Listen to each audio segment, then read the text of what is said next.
Good morning, Mr. Vice President and Senators.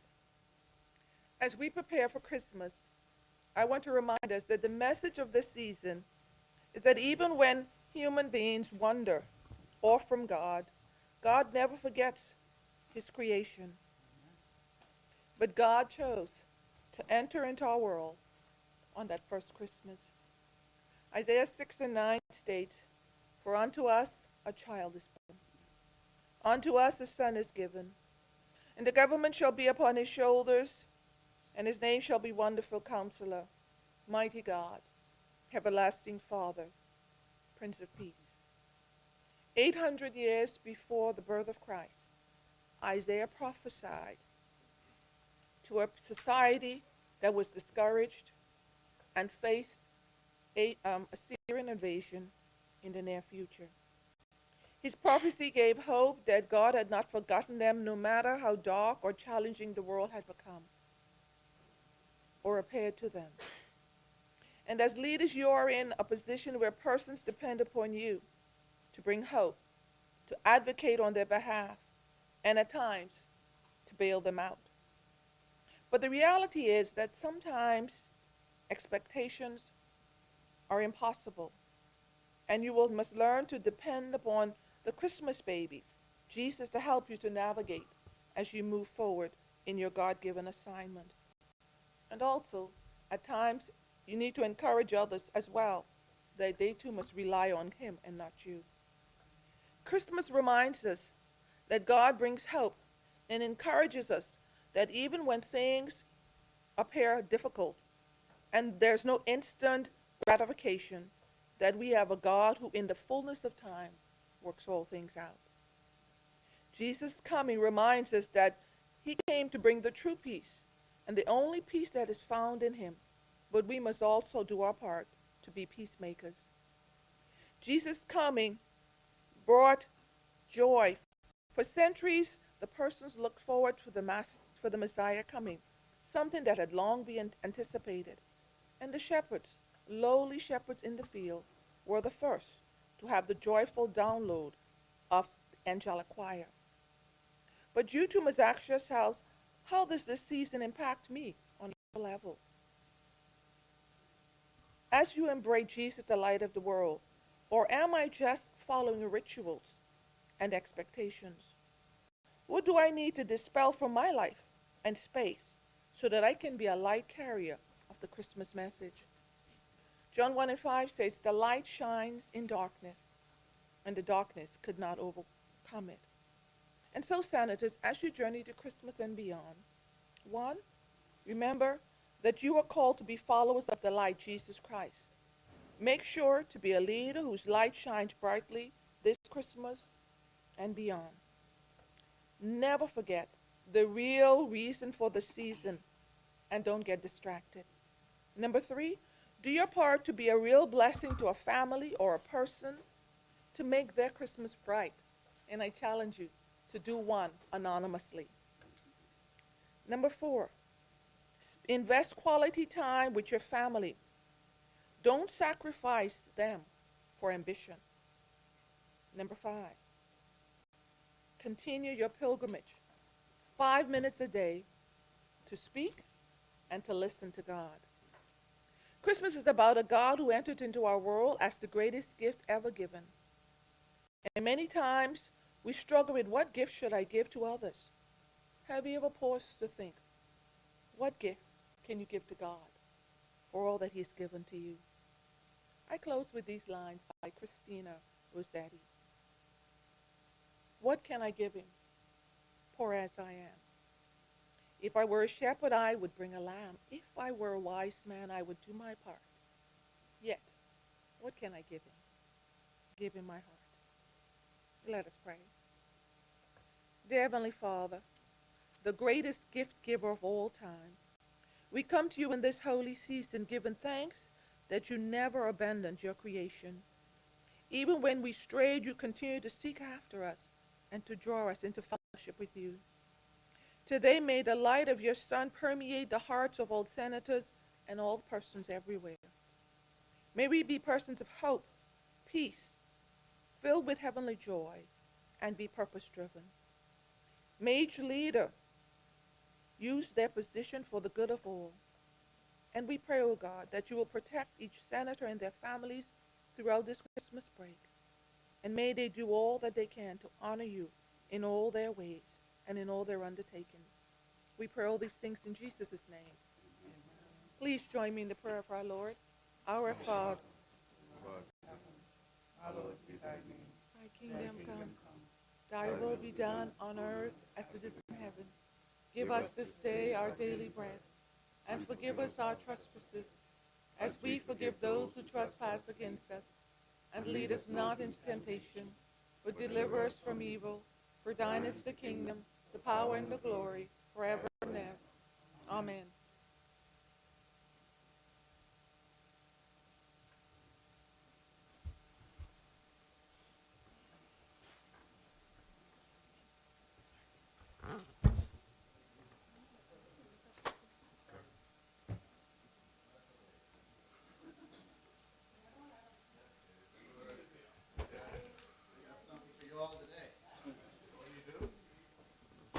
Good morning, Senators.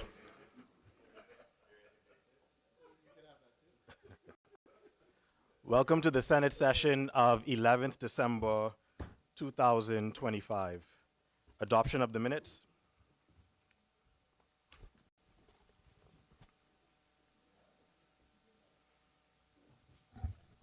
Mr. Vice President, I move that the minutes of the session of the Senate held on Monday, 1st December 2025 be adopted. Second. It has been moved and seconded that the minutes of the meeting held on the 1st of December 2025 be adopted. As many in favor say aye. Aye. Those who oppose say nay. The ayes have it. The minutes of the Senate session of the 1st of December 2025 are adopted. Motions for leave of absence, leave to resign.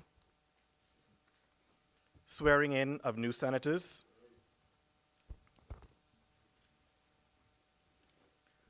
Honorable Senators, I have here the instrument of appointment for Mrs. D'Asante Small from Her Excellency, the Governor General. Mrs. Small. Whereas Article 39(1) of the Constitution provides inter alia that the Senate shall consist of 16 members who shall be appointed by the Governor General by instrument under the public seal in accordance with the provisions of this article. And whereas Article 39(3) of the Constitution provides that 9 shall be appointed by the Governor General acting in accordance with the advice of the Prime Minister. And whereas Article 39(5) of the Constitution further provides that whenever any persons vacate his seat as a senator for any reason other than a dissolution of Parliament, the Governor General shall, as soon as practicable, appoint a person to fill the vacancy under the same provisions of the article as those under which the person whose seat has become vacant was appointed. And whereas Darren Pickstock, who was appointed a senator by me in accordance with the advice of the Prime Minister, vacated his seat as senator with effect from October 28, 2025 for reasons other than dissolution of Parliament, now therefore, in exercise of the powers vested in me, as herein before recited, all other powers thereunto me enabling, I do hereby, acting in accordance with the advice of the Prime Minister, appoint you, D'Asante Hermia Small, to be a senator from the date hereof, subject to the provisions of the Constitution. The chair now invites Mrs. D'Asante Small to the bar of the Senate, where the oath of allegiance and oath of qualification will be administered to her.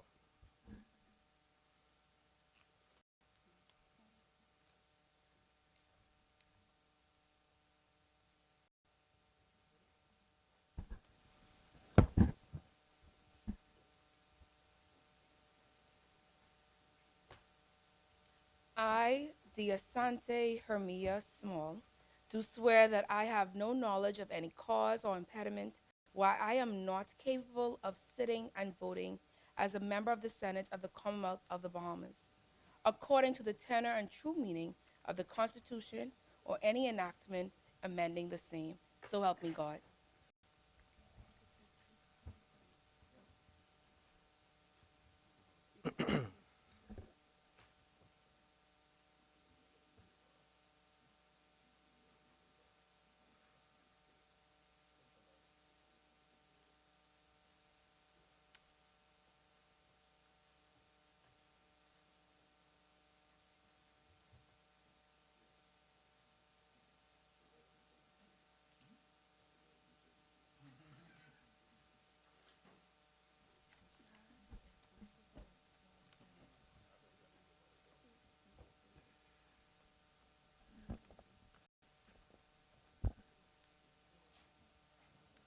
I, Deasante Hermia Small, do swear that I will be faithful and bear true allegiance to His Majesty King Charles III, his heirs and successors, according to the law, so help me God.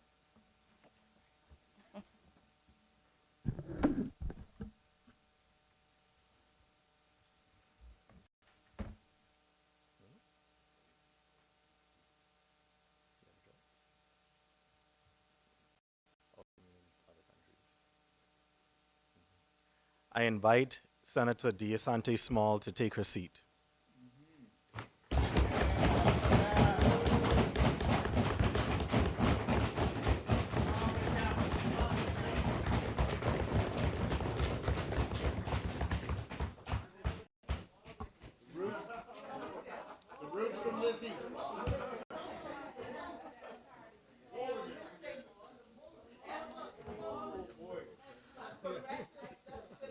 The chair recognizes Senator the Honorable Michael Kiedis. Thank you very much, Mr. Vice President. Mr. Vice President, I want to take this opportunity to officially and publicly welcome Senator Small to the ranks of the upper house.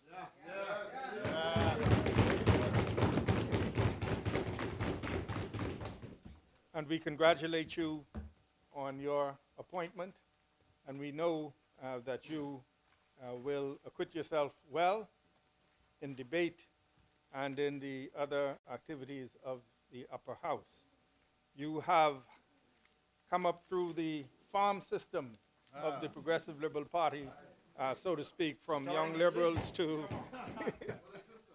chairman of the Young Liberals, and acting in many other capacities, working in the trenches. And so it is very, very gratifying to see your efforts acknowledged and rewarded with this appointment.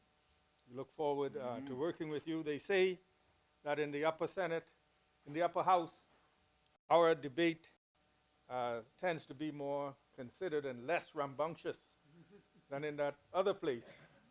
But nonetheless, we expect for you to bring your passion and your experience and your commitment to national development and improving national development to your participation in the Senate. We know you are well prepared, well equipped, and I see that on this your swearing-in day, you have all of your sisters with you here this morning. And so we just welcome you, and we look forward to your contribution, and you can count on all of us for any advice and support that you would need. Welcome.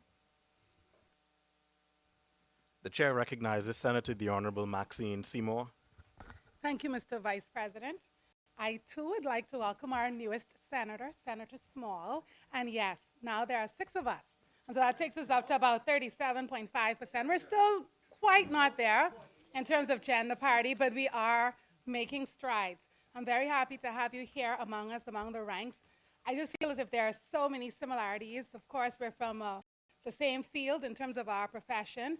And I had the opportunity to read some of the coverage of your time at Government House this week, and I have to tell you, I was so inspired to know that my voice will not be the only one crying in the wilderness for some of the most vulnerable groupings. And so I really appreciate that you are planning to use this platform to champion the cause of those with mental concerns in terms of mental health and the elderly and so many other vulnerable groupings. Senator Small is a very, very talented person. I heard that she's from Elizabeth, and I have to say that I single-handedly attribute her and her skills to why I'm here and not in that other place, but that's a whole other story. I forgive her for that, because she really is very skilled and talented, and I know that she was the wind beneath the wings and, you know, the true person, and so, but nonetheless, it is what it is, and so I embrace you here. I appreciate you. I look forward to serving alongside you. Welcome, welcome, welcome. We're happy to have you. Thank you.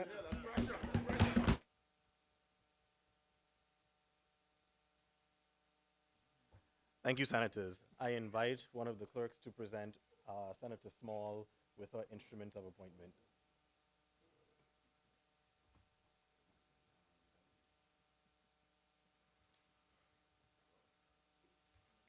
Communication by the President.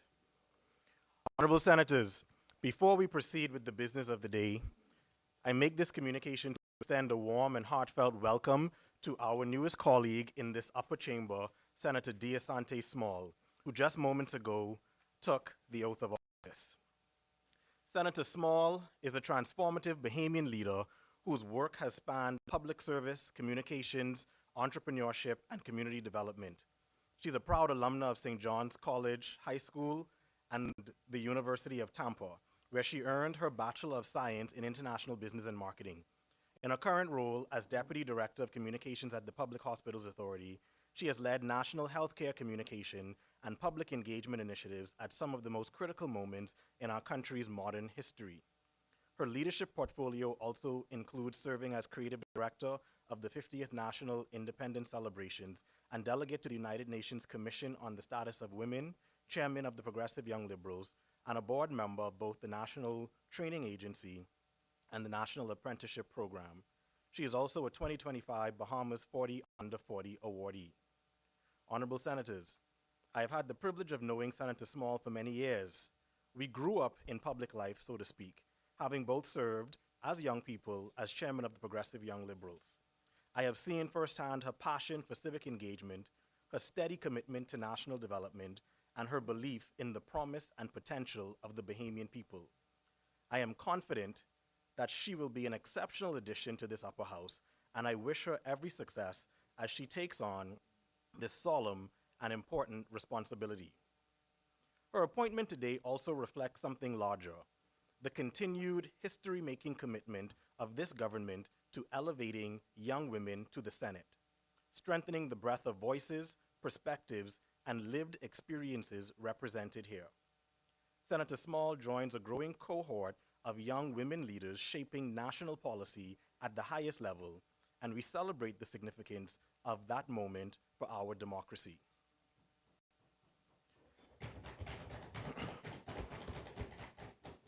Honorable Senators, I also wish to acknowledge the presence in the gallery today of members of Alpha Kappa Alpha Sorority Incorporated, who are joining us for this sitting. Earlier this morning,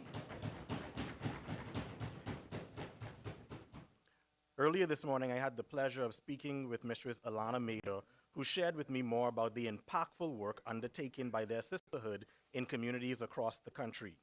We welcome their presence and thank them for their contribution to nation building. Alpha Kappa Alpha Sorority Incorporated is the first intercollegiate Greek letter organization established by African American women founded at Howard University in 1908. With over 360,000 members worldwide, the sorority is dedicated to lifelong service, academic excellence, leadership development, and civic engagement. Its Bahamian chapters, Eta Psi Omega in Nassau, Pi Upsilon Omega in Freeport, and Tau Nu at the University of the Bahamas, work collectively to empower communities, elevate women and youth, and advance social justice across the Commonwealth. Today, the sorority appears before this honorable Senate to present a commemorative anthology of speeches, the 2024 Mock Parliament e-booklet produced under the theme, Inspire Inclusion, Driving New Change in Women's Health. This publication reflects months of research, analysis, and debate undertaken by young Bahamian women in a simulated parliamentary sitting to identify meaningful strategies to strengthen women's health throughout the nation. The anthology e-booklet contains key policy recommendations being respectfully submitted to the government of the Bahamas in support of advancing access, equity, and innovation in women's health. Hard copies of the e-booklet are being presented for inclusion in the Senate's official record and for the President, Vice President, and other leaders. QR codes have been placed at each of the Senators' seats to allow immediate digital access, and the women senators are wearing pink lapel pins gifted by the sorority in recognition of their leadership and in solidarity with the advancement of women's health. Alpha Kappa Alpha Sorority Incorporated looks forward to continued partnership and collaboration with the government of the Bahamas as they work together to support policies that improve the health and well-being of women across our nation. Please welcome our guests from Alpha Kappa Alpha Incorporated.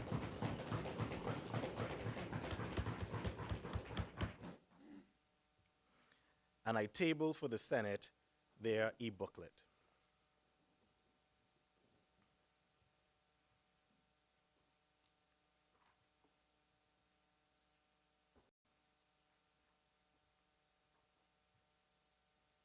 Okay. Senators, as we gather here this morning, we also do so at the start of the holiday season, a time where our families, communities, and nation turn toward reflection, gratitude, and hope. I wish to extend to all Bahamians and to all who are tuning in today warm greetings for a joyful, safe, and peaceful start to this season. May this period bring light to our homes and optimism to our hearts. Once again, I congratulate Senator Small on her appointment, welcome our distinguished guests in the gallery, and thank all honorable senators for their continued service to the Commonwealth of the Bahamas. Thank you. Messages from the Governor General.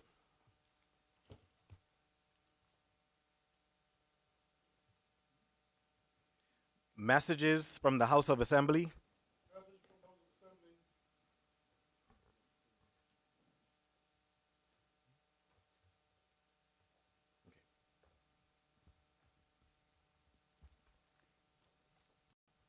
Bahamas number 50. Message to the Honorable the President and Honorable members of the Senate from the Speaker and representatives of the Honorable House of Assembly. The House of Assembly acquaints the Honorable the Senate that they have agreed to the following resolution and desire the consent of that Honorable Chamber, namely, now therefore be it resolved that pursuant to Section 53A of the Ministry of Finance Act, Chapter 23, and in consideration of 2024 Second Supplemental Heads of Agreement entered into by the Government of Bahamas, this House approves the conveyance by the Treasurer to Perfect Loft Assets Number 1 Limited of 2 and 77,000 acres for the sum of $1,600,000 in the currency of the Commonwealth of the Bahamas. House of Assembly, Nassau, 4th December 2025. Patricia DeVoe, Speaker. Bahamas number 51. Message to the Honorable the President and Honorable members of the Senate from the Speaker and representatives of the Honorable House of Assembly. The House of Assembly acquaints the Honorable the Senate that they have passed the following bill and desire the consent of that Honorable Chamber, namely, a bill for an act to strengthen border security and international cooperation, to prevent and combat migrant smuggling, to provide measures for the protection of smuggled migrants, to prescribe penalties for offenses of migrant smuggling, and for matters connected therewith. House of Assembly, Nassau, 8th December 2025. Patricia DeVoe, Speaker. Bahamas number 52. Message to the Honorable the President and Honorable members of the Senate from the Speaker and representatives of the Honorable House of Assembly. The House of Assembly acquaints the Honorable the Senate that they have agreed to the following resolution and desire the consent of that Honorable Chamber, namely, now therefore be it resolved that pursuant to Section 53A of the Ministry of Finance Act, Chapter 23, and in consideration of the Memorandum of Understanding entered into by the Government of the Bahamas, this House approves the land exchange by which the Treasurer conveys the lands in the first schedule to Bacchus Limited, and Bacchus Limited conveys the lands in the second schedule to the Treasurer of the Commonwealth of the Bahamas. House of Assembly, Nassau, 9th December 2025. Patricia DeVoe, Speaker.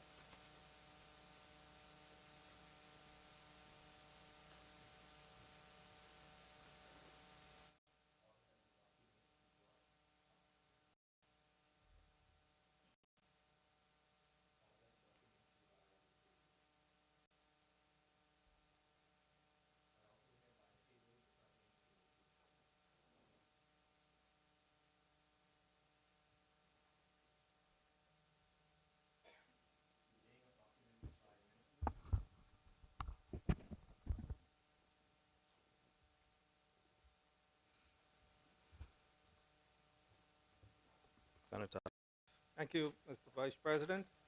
Mr. Vice President, I beg leave to lay on the table of the Senate copies of the following: the Education Act, revocation and replacement of the Third Schedule Regulations 2025, the Public Debt Management Bahamas Registered Stock 2027 and 2028 Directions 2025, the Public Debt Management Bahamas Registered Stock 2029, 2030, 2032, 2034, 2044, and 2054 Directions 2025. Order that the documents be brought up. Order that the documents do lie on the table. Communications by ministers. Communications by senators. Questions. Answers to questions. Presentations of petitions. Appointment of select committees. Reports of select committees. The chair recognizes Senator the Honorable Aricia Hepburn Forbes. Morning, Mr. Vice President. It's just a brief, short report from the Library Committee, just to let you know that finally we have the website up and live online. I encourage all persons, yes, please bang on the table. I encourage all persons to go to bahamasparliament.org, and you should see a live website. If you have any questions or queries or suggestions, please get back to us. Yes, any one of us. Thank you, Senator. First reading of bills.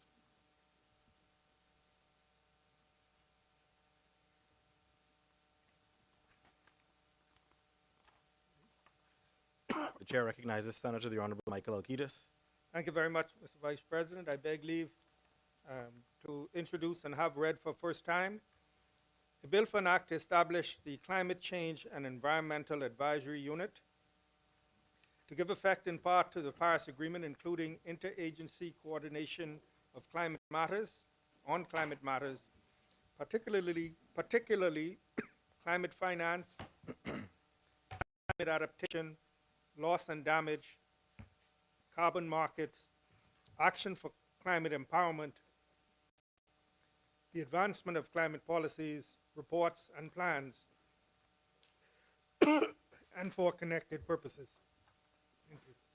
Is there a second? It has been moved and seconded that the following bill be read a first time and tabled. A bill for an act to establish the Climate Change and Environmental Advisory Unit to give effect in part to the Paris Agreement, including interagency coordination on climate matters, particularly climate finance, climate adaptation, loss and damage, carbon markets, action for climate empowerment, the advancement of climate policies, reports and plans, and for connected purposes. As many are in favor say aye. Aye. Those who are opposed say nay. The ayes have it. The motion is carried. Order that the document be read a first time. A bill for an act to establish the Climate Change and Environmental Advisory Unit to give effect in part to the Paris Agreement, including interagency coordination and climate matters, particularly climate finance, climate adaptation, loss and damage, carbon markets, action for climate empowerment, and advancement on climate policies, reports, and plans, and for connected purposes. For the first reading of bills. Yes, Mr. Vice President, I beg leave to introduce and have read for first time a bill for an act to amend the Climate Change and Carbon Market Initiative Act. Is there a seconder? It has been moved and seconded that the following bill be read a first time and tabled. A bill for an act to amend the Climate Change and Carbon Market Initiative Act. As many are in favor say aye. Aye. Those who oppose say nay. The ayes have it. The motion is carried. Order that the document be read a first time. A bill for an act to amend the Climate Change and Carbon Market Initiative Act. For the first reading of bills. Mr. Vice President, I beg leave to introduce and have read for first time a bill for an act to establish the Junkanoo Authority of the Bahamas to govern, regulate, manage, promote, and develop Junkanoo as a national cultural heritage and for connected purposes. Second. It has been moved and seconded that the following bill be read a first time and tabled. A bill for an act to establish the Junkanoo Authority of the Bahamas to govern, regulate, manage, promote, and develop Junkanoo as a national cultural heritage and for connected purposes. As many are in favor, say aye. Aye. Those who oppose, say nay. The ayes have it. The motion is carried. Ordered that the document be read a first time. A bill for an act to establish the Junkanoo Authority of the Bahamas to govern, regulate, manage, promote, and develop Junkanoo as a national cultural heritage and for connected purposes. For the first reading of bills, Yes, Mr. Vice President. Mr. Vice President, this is a withdraw and replace. As you know, there was an amendment to the bill for an act to strengthen border protection, to strengthen border security and international cooperation to prevent and combat migrant smuggling, to provide measures for the protection of smuggled migrants, to prescribe penalties for offenses of migrant smuggling, and for matters connected therewith. This was previously laid. It was amended in that other place. We are seeking to withdraw the bill that was laid and replace it with this, which reflects the amendment, and the sole amendment being the elimination of Section 11 from the previous bill and the renumbering of the subsequent sections. And we're seeking no objection from the side opposite so that we can withdraw and replace and commence debate on this bill. Senator Henfield, is there concurrence from the opposition? We have no objections. Thank you. Thank you. Much obliged. Is there a seconder? It has been moved and seconded that the following bill be read a first time and tabled. A bill for an act to strengthen border security and international cooperation to prevent and combat migrant smuggling, to provide measures for the protection of smuggled migrants, to prescribe penalties for offenses of migrant smuggling, and for matters connected therewith. As many are in favor, say aye. Aye. Those who are opposed, say nay. The ayes have it. The motion is carried. Ordered that the document be read a first time.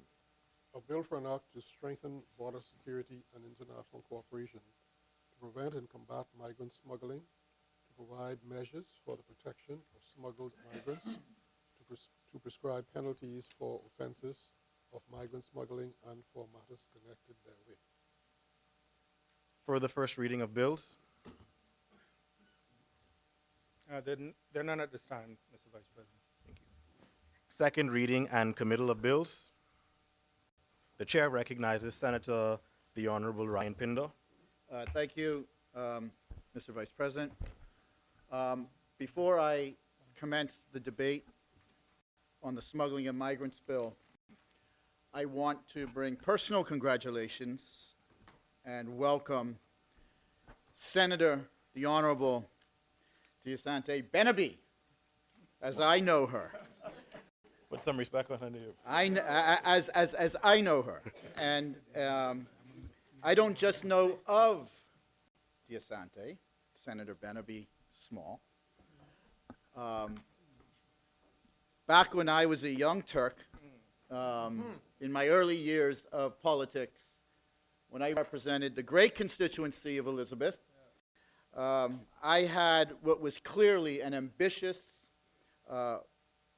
rising political star at a very young age who had deep passion not only for her party and not only for her colleagues, but for her country. Diasante Benabi, as I know her, was the chairman of the Elizabeth branch of the Progressive Young Liberals when Ryan the Lion was the member of parliament for that great constituency.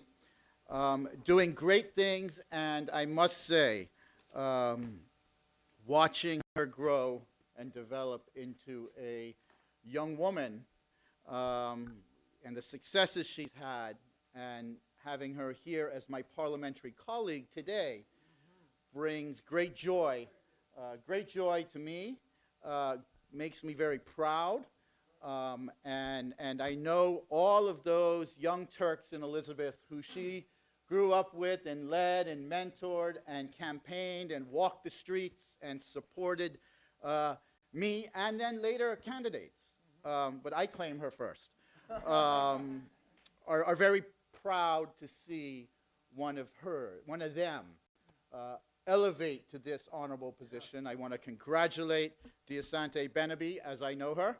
I want to congratulate her husband for marrying such a fine young woman. And he's in the gallery today, and I must give him a plug. He is probably one of the most talented chefs and restaurant operators in all of the country. And I know that Diasante provides him the support he needs to be as successful as he is. So I just wanted to bring those congratulations and welcome you. You are a dear friend. You've done a lot for me in my political past, and that I will never forget. Thank you so much. Thank you so much. Yeah, no, the lion is no kitten today. The lion is no kitten today. Mr. Vice President, so certainly, and welcome to all of the supporters in the gallery to be here for this great day of debate. Today I rise for the second reading of the Smuggling of Migrants Bill 2025. This is a bill to strengthen our country's fight against human smuggling. This bill was tabled in the House of Assembly on October 15th and immediately published on our website containing all of Bahamian legislation, so it was open for all of the public to see from that time. The clear and unequivocal goal of this bill is to reduce human smuggling activity in the Commonwealth of the Bahamas and to thereby reduce the number of migrants that actually come to the Bahamas by criminalizing and increasing penalties for a wide range of activities that are associated with human smuggling. Migrant smuggling, we know, is a heinous crime that exposes vulnerable individuals to deception, abuse, to dangerous conditions. And without a strong legal framework, criminal networks and enterprises operate with impunity, placing lives at risk and undermining the national security of the Commonwealth of the Bahamas. This bill strengthens our ability to hold smugglers accountable, as it introduces stiff penalties for those who would exploit the vulnerable for profit. One of the primary reasons for this bill is that under the current law, as we know it, we do not have a specific criminal offense for dealing with the smuggling of migrants. We do have a criminal offense for the trafficking of persons, but trafficking is not the same as smuggling, especially in law. Until now, prosecutors pursuing smuggling charges against persons in the Bahamas have been forced to patch together different provisions from the Penal Code, from the Customs Act, and from our immigration laws. This new law closes the gaps and closes the loopholes that exist and provide a more clear and robust set of rules to establish the illegality of human smuggling and to increase the punishment for those who participate in any area of human smuggling. Mr. Vice President, I think it's the responsible thing to do, and I would allow me to highlight some various provisions of the bill to help bring some clarity to what the government of the Bahamas is pursuing. Part 1 of the bill is largely introductory. Part 2 of the bill is the crux of what we are advancing. This addresses the offenses for human smuggling that are created. This part, Part 2, specifically includes the following activities as offenses of human smuggling. If you procure, you provide, you possess, or you attempt to procure, provide, or possess a fraudulent travel or identity document for a migrant. Now, there's no impunity here for anybody working in government or otherwise. If you are actively involved in a fraudulent travel document and providing it to a migrant, you are guilty of human smuggling. This part also produces or attempts to produce a fraudulent travel identity to facilitate that travel. You arrange for the illegal entry or illegal landing of a migrant in the Bahamas, so it goes beyond landing. If you facilitate the illegal entry of somebody in the Bahamas, you're guilty of smuggling. If you arrange the illegal landing or entry of a migrant, you are guilty of human smuggling. So you don't even have to participate. You can be an arranger. An arranger. You don't have to be on the boat. You don't have to be the captain. You don't have to be the facilitator on the ground. You can be the arranger, and you are guilty now of human smuggling. Remember, these did not exist. They don't exist today in current law. These do not exist. If you attempt to conceal or you conceal a migrant for the purpose of aircraft, vehicle, or in a luggage compartment or other container. So if you're concealing that person, you're guilty of human smuggling. If you create hidden compartments in vessels, you're creating them. So if you are the person modifying the boat, you're guilty of human smuggling now. Before, we didn't have laws to cover that at all. At all. That person gets away scot-free. Now you're a human smuggler. If you communicate or coordinate with others to establish and execute plans for procuring the illegal entry or landing, you are now a human smuggler. So if you communicate or coordinate activities, you are a human smuggler under our laws now. Under this law, but not the current law. These are all examples of criminal activity involved with the smuggling of migrants that we could not previously, before this bill, charge a person with. All of these people would not be charged in the Bahamas under current law. We also have included a number of aggravating circumstances that involved in smuggling will add greater penalties to the offense. For example, if you're smuggling more than 10 people, that's an aggravated offense. If you're smuggling children, that's an aggravated offense, and your penalties are that much enhanced. We heard the good Senator Seymour speak about the concerns of our new Senator Small about those most vulnerable. This bill deals with that in that it creates aggravated offenses for smuggling those who are most vulnerable. Part 2 of the bill also includes a multitude of other offenses that would not have existed in our criminal law today if not for this piece of legislation. Organizing, directing, aiding, and abetting the smuggling of migrants, enabling the illegal stay of a smuggled migrant. So if you are enabling the stay, if you are housing that person in your home, if you have an apartment that you're using where illegal migrants who are smuggled live in, you are now guilty of an offense. Harboring or attempted to harbor these smuggled migrants and abating in the conspiracy to do so is now an offense. Part 2 also lists out the obligations and responsibilities of a master or a captain of a vessel for ensuring that the passengers have the correct documents to enter the country. And if they don't have the correct documents, and you are a captain of a vessel that bring them to this country, you are now guilty of an offense.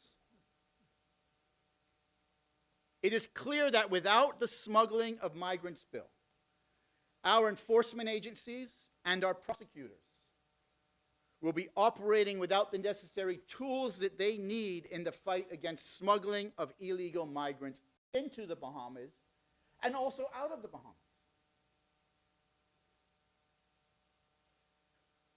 Part 3 deals with victims, right? And there's been a lot of discussion that this part of the bill creates additional rights for migrants. That is not true. That is patently false. protection and assistance of smuggled migrants is mandated by the United Nations Protocol Against Smuggling and involves urgent care, shelter, food, legal aid, consular services, protection against violence, focusing on the migrant's safety and life with special care for those who are most vulnerable, women, pregnant women, and children. Nearly every single United Nations member, over 140 countries, have ratified and acceded to this United Nations protocol, including major nations like US, Russia, China, EU, and frankly, many, many developing countries like the Commonwealth of the Bahamas have acceded and ratified this United Nations protocol. In fact, and Minister Henfield will know this, prior Minister Henfield would know this, Senator Henfield, but I call him the minister because this is a foreign affairs issue. It's a foreign affairs issue, and he would know this. And when he speaks tonight, I anticipate he will tell those exactly this, that the Bahamas, the Commonwealth of the Bahamas, signed on to that United Nations protocol, the same one that I just described, the same one where the protections of victims are mirrored in this legislation, mirrored from the protocol, on the 9th of April, 2001, is when the Bahamas entered into that protocol. We ratified and acceded to that protocol on the 26th of September, 2008. So tell me how anything in this part is new. It's not new. In fact, Part 2 of the bill, which addresses the protections and the assistance for victims, is merely setting out the obligations that the Bahamas currently have, that have existed for many of years, and that we have complied with. We have complied with these already since at least 2008, and likely before that. So creating controversy with false innuendos and gaslighting intentionally the Bahamian public on something that they know is wrong is frankly condemnable. It is also important to mention that the obligations found in Part 3 can also be found in our Constitution and our domestic legislation. Adhering to these obligations has not blocked yet our ability to swiftly detain and repatriate those in our waters illegally in the past, and it will not in the future either. As I said, we have had these obligations and have been abiding by these obligations since at least 2008, and it has not limited our ability to repatriate illegal migrants from the Commonwealth of the Bahamas. Part 4 of the bill is made up of really one section, and all this section does is it obligates the Minister of National Security to ensure that there is interagency and multidisciplinary cooperation within the government of the Bahamas. We always talk about operating in silos in the government of the Bahamas. You've spoken about it. It's a concern of mine. This obligates the tearing down of those silos for the purposes of law enforcement of illegal smuggling of migrants in the Bahamas. This is vital to ensure the fight against illegal smuggling of migrants is a collective responsibility of the government, with all of the necessary agencies and portfolios engaged. Part 5 of the bill addresses the extraterritorial reach of the enforcement powers against illegal smuggling of migrants. It creates a competent authority for the cooperation and with other states on the enforcement of the bill and the fight against illegal smuggling, and establishes the operational frameworks for measures against illegal smuggling of migrants at sea. Part 7 of the bill, or 6 of the bill, the last part of the substantive portions of this bill, merely provides a framework for the return of smuggled migrants in a manner that respects the rule of law and due process. This is nothing new here. and is undertaken today when illegal migrants are processed and returned to their jurisdiction. You do it in the manner that respects the rule of law. That hasn't inhibited our ability to repatriate illegal migrants. Mr. Vice President, the PLP's position is very clear when it comes to enforcing our laws against illegal migration. In the Bahamas, we have created the country's very first, national policy framework on immigration, when we recognize that it is a serious problem. We don't discard the issues and the difficulties with illegal immigration in the country, or immigration, period. We launched Operation Secure to deal with the shanty towns.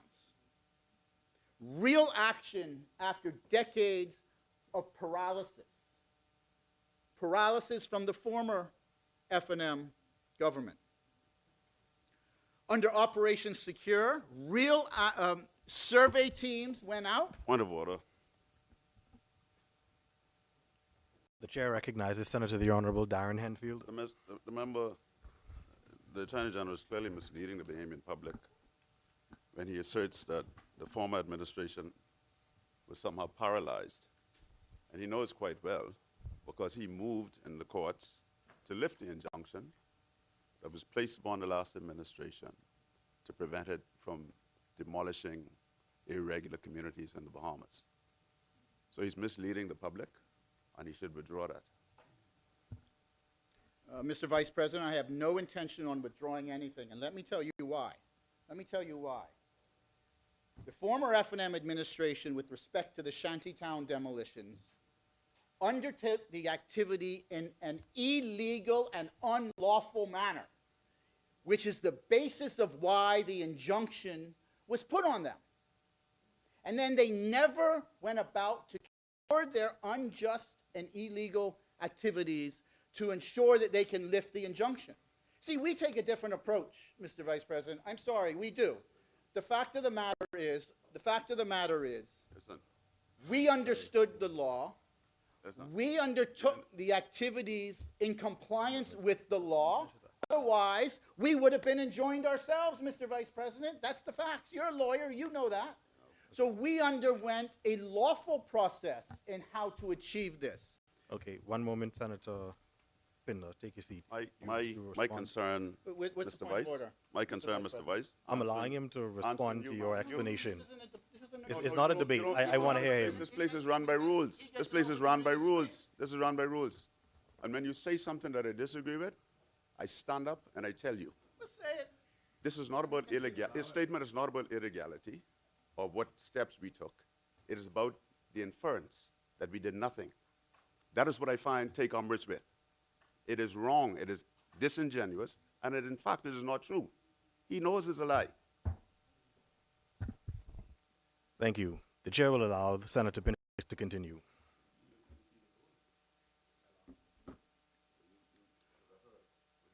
So we undertook, Mr. Vice President, a method of I allowed him to continue. demolition of shanty towns in a lawful and appropriate manner, whereby those who objected under their administration had no legal grounds to object under our administration. The facts are the facts. There were no objections. Please, your ruling should go on the record. When I Okay, stand up one moment. and I object, So here's the according to ruling. the rule, your ruling should go on the record. Here's the ruling. Yes, Senator Pindler would have explained his characterization of the statement that the administration was paralyzed. I'm allowing him to continue. Continue, Senator Pindler. Thank you very much. There were 7 unregulated communities that have been cleared with hundreds of buildings removed because of Operation Secure, which was undertaken in a proper and consultative process, thereby no injunction being on our government. On our government. More than 13,000 illegal migrants from the Commonwealth of the Bahamas have been repatriated in our term already. 13,000 repatriated. Put your numbers forward. Let's see if you can meet that in 4 years. Let's see if you can meet that. we have been as aggressive in preserving our national borders internationally as well, Mr. Vice President. For example, in 2022, at the Summit of the Americas, our Caribbean colleagues, inclusive of the Bahamas, were invited to sign what's called the Los Angeles Declaration on Migration and Protection. That declaration asks states to take additional responsibilities greater than what we had agreed to in 2008 under the UN protocol. These additional responsibilities for migrants and persons seeking asylum. That's what that declaration asks us to do. Barbados signed, Belize signed, Haiti signed, Jamaica signed. In fact, 20 countries signed this declaration, Mr. Vice President. You know who did not sign? The Commonwealth of the Bahamas did not sign that declaration. When the United Nations later called for a pause in deportations to Haiti, you know what we said? We said no. Sorry, no. Our commitment is to the rule of law. And our enforcement is backed up by demonstrative facts. Facts. I have given you facts to demonstrate the posture of the PLP administration when it comes to illegal migrants. Now, Mr. Vice President, we have heard a lot of discussion about this bill being an asylum bill. We've heard that in the public domain. We've heard that discussed out there. This is not remotely true. Not remotely true. Nothing in this bill addresses enhanced asylum protections in the Commonwealth of the Bahamas. Nothing. But let me tell you, Mr. Vice President, let me tell you what an asylum bill looks like. Let me tell you what it looks like. Well, actually, let me show you what it looks like. It looks like this. It looks like a bill that is some 170-odd pages long. A bill that's entitled the National Immigration and Asylum Bill of 2021. Under the F&M administration, their administration, they had the Law Reform Commission in the Attorney General's office prepare a draft nationality, immigration, and asylum bill starting in 2018. Starting in 2018. The bill's right here. The bill clearly had deliberations through the term of the F&M government. As a near final draft nationality, immigration, and asylum bill was prepared, you'll see on this, in 2021, the last year of their administration. Ready to go. Met me when I was sworn in. Right there on my desk. Right there on my desk. Ready to be tabled and ready to be advanced by the F&M administration. By the F&M administration. I propose, Mr. Vice President, that if it were not for sudden snap elections, the F&M government would have advanced and passed into law the National Immigration and Asylum Bill of 2021, Mr. Vice President. Sorry, have a seat. Senator, the chair recognizes Senator Raming. Senator Raming, what is the point of order? Yeah. The AG is on his feet and he is. Sorry, Senator Raming, what is the point of order? Point of order, he's actually misleading, and his imputation that an election would have interfered with something that is a non-say in this debate. It's a non-say in this debate at all, because we're speaking about a matter that government does do in terms of consideration, reviewing, and drafting. That was not set in motion in the House at all.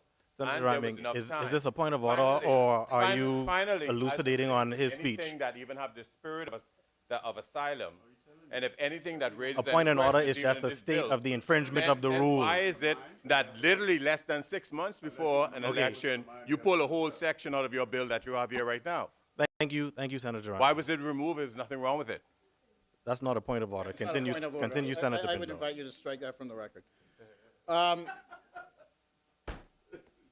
Mr. Vice President, this bill right here, the Nationality, Immigration, and Asylum Bill of 2021.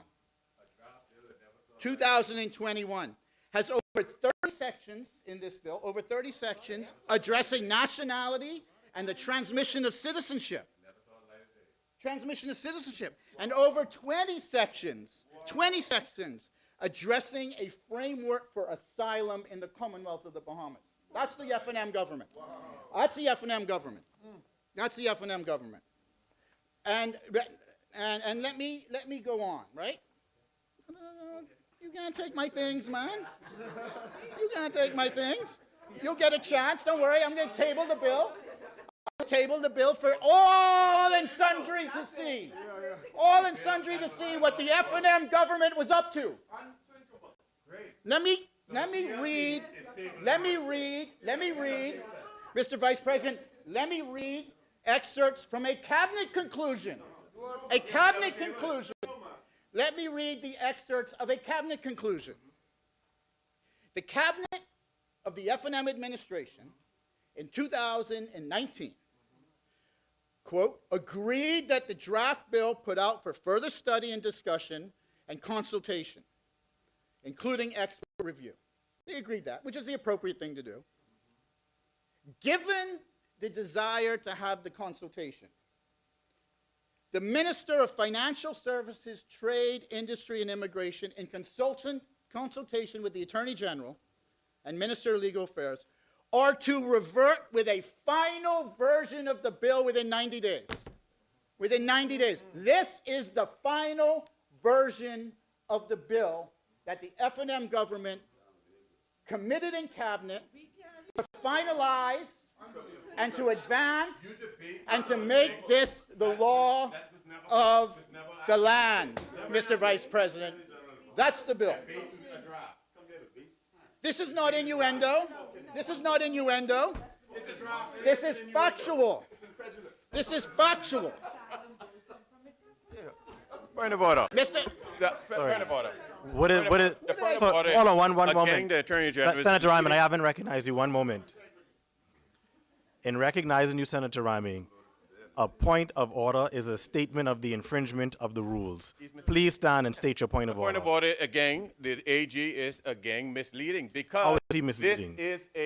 that was a draft document that never saw the light of day. That's equivalent to going into That's a what he- political that's what he garbage, stated. a political garbage can, and That's what he stated. using it Thank as you. if it Thank is you for something your- that's thank relevant you for your point of today. order. So it has no bearing on here today. Senator Ryming, It has thank no you. bearing. That was never The tabled. chair recognizes That was Senator never the Honorable presented, Ryan Pinder. And it was just a review. So, Thank you. Have a okay, seat. Okay, so address the concerns that are raised, which is not a point of order. Mr. Vice President, I hear table. The Nationality and Immigration Asylum Bill for 2021 for the entire Commonwealth of the Bahamas to see what the F&M administration was doing when it comes to asylum and nationality in this country. I so table. Ordered that the document I do so- lie on the table. I remind the Bahamian people. I have read the excerpt from the cabinet conclusion that requested a final draft of the bill. Right? I remind the Bahamian people that Senator Darren Henfield sat in the cabinet, that the Honorable Kwesi Thompson sat in the cabinet, that the Honorable Hubert Minnis was Prime Minister of the country, and that Michael Pintard was a senior member of the cabinet of the Commonwealth of the Bahamas who agreed in cabinet to finalize that bill and advance it in the Commonwealth of the Bahamas, Mr. Vice President. I remind the Bahamian people who they were. That is what an asylum bill looks like, Mr. Vice President. one that sets out an entire legislative framework for asylum seekers. The F&M plan for asylum, their adoption of radical legislation on this topic. On this topic. This is not an asylum bill. This is not an asylum bill. This is what an asylum bill looks like. This is not an asylum bill. That's everybody's now. It's every citizen in the Commonwealth of the Bahamas' possession now. I invite them all to read it.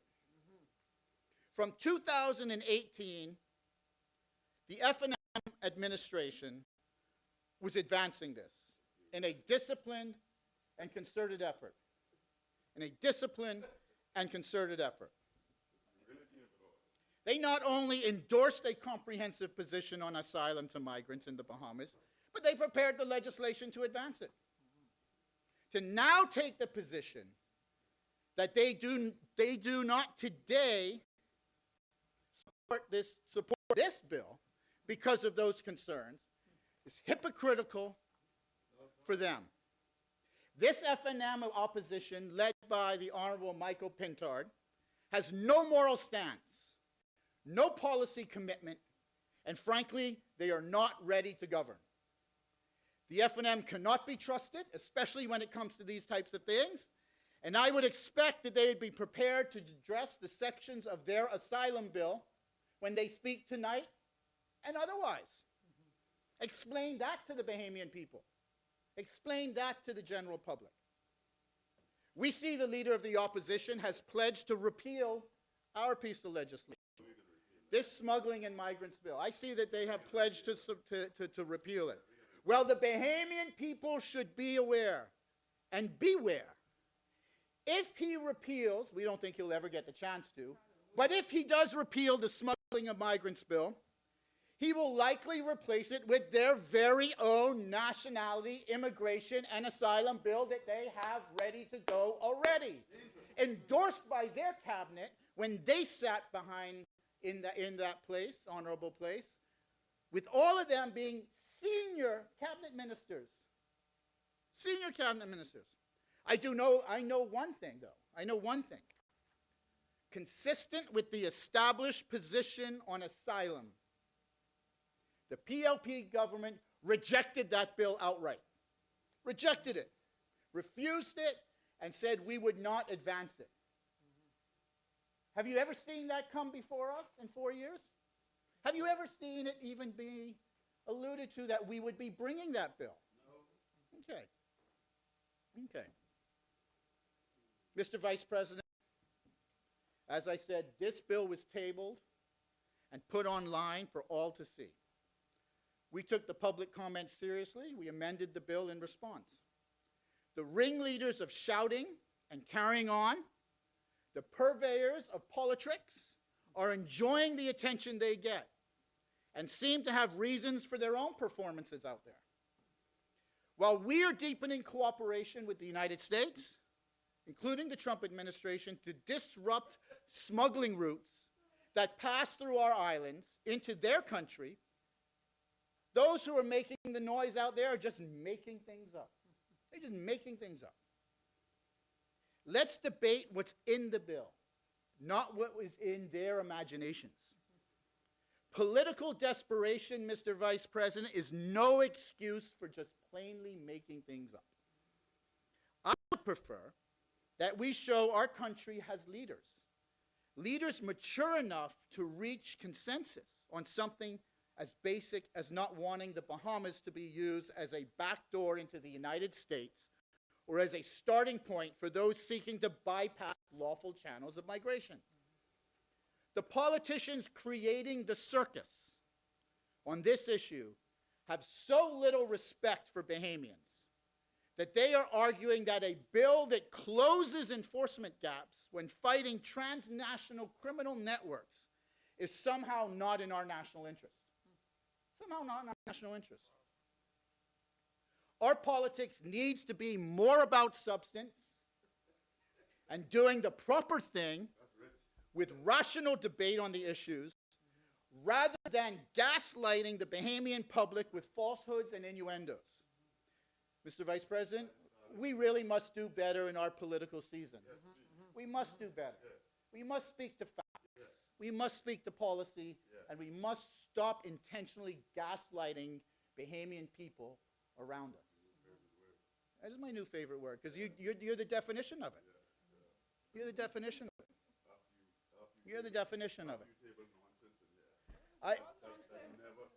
Before I close, I'd like to read some excerpts, and I'll table the whole editorials because I agree with them all, but they're long, and I only want to read a few excerpts.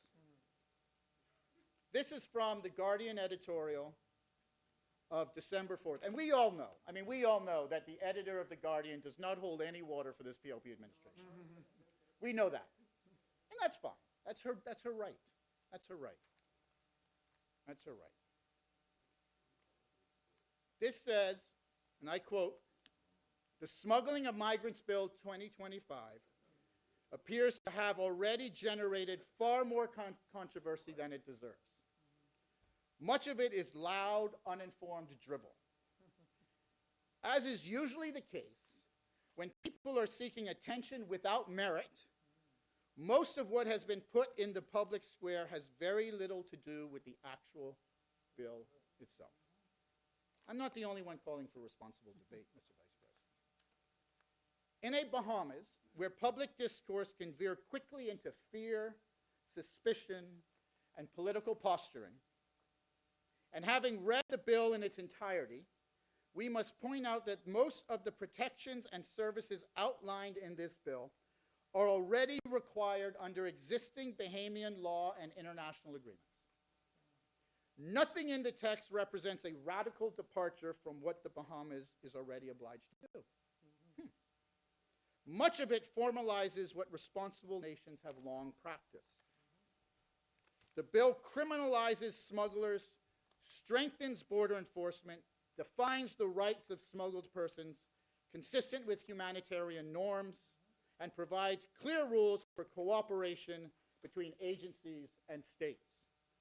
If anything, it is overdue. I here table that editorial. I adopt them all. Order that the This is document again- lie on the table. This is again an editorial from The Guardian. December 10th, 2025. And again, I will read an excerpt, but I do adopt it and will table it. "Human smuggling is a brutal business, profiting off misery and placing lives in danger. The bill passed in Parliament is intended to tighten the legal framework to ensure that the Bahamas can better target those who facilitate these dangerous journeys. The fear that this legislation has some secret attempt to open the floodgates to mass migration was never grounded in fact. Never grounded in fact. This was the best clause, I think. Attorney General Ryan Pinder was correct. Just saying that in jest. In stating that the bill did not grant the new entitlements to migrants. Nothing in this bill changes the obligations of the authority to state and enforce immigration law. Nothing. And nothing prevents the Bahamas from repatriating migrants who arrive here illegally. There's no political bone to pick in this editorial. It is the facts. I do adopt that editorial. Order that the document do lie on the table, and note that the senator has adopted the words as his own. Thank you. Thank you. In today's paper, there is an opinion piece, December 11th, 2025. Tougher punishment to deter human smugglers.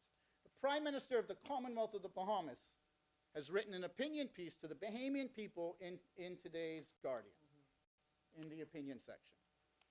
I will likewise table this, but I do want to read one section that I think is applicable. The Prime Minister says, "We gave the bill a formal name, but what we should have called it was Lock Them Up Bill. Combining new tools for prosecutors and law enforcement and harsher penalties for smuggling with the major investments we've made in our ability to patrol our waters, including very significant upgrades in technology, surveillance, and enforcement assets, along with hundreds of new Defense Force recruits and more professional training, And we are in the strongest position our country has ever been to patrol our waters and to send home anyone entering illegally. Fewer smuggling operations will mean fewer overloaded vessels, fewer lives at risk, less strain in our defense force, immigration and detention facilities, and secure borders, and a safer Bahamas. That's what this bill is about, a safer Bahamas. If you only listen to the shouting in the streets, you would know none of those are facts. You would have a totally different idea about the content and purpose of this bill if that's all you listen to. Well, I invite you to listen to other voices. Listen to our voices.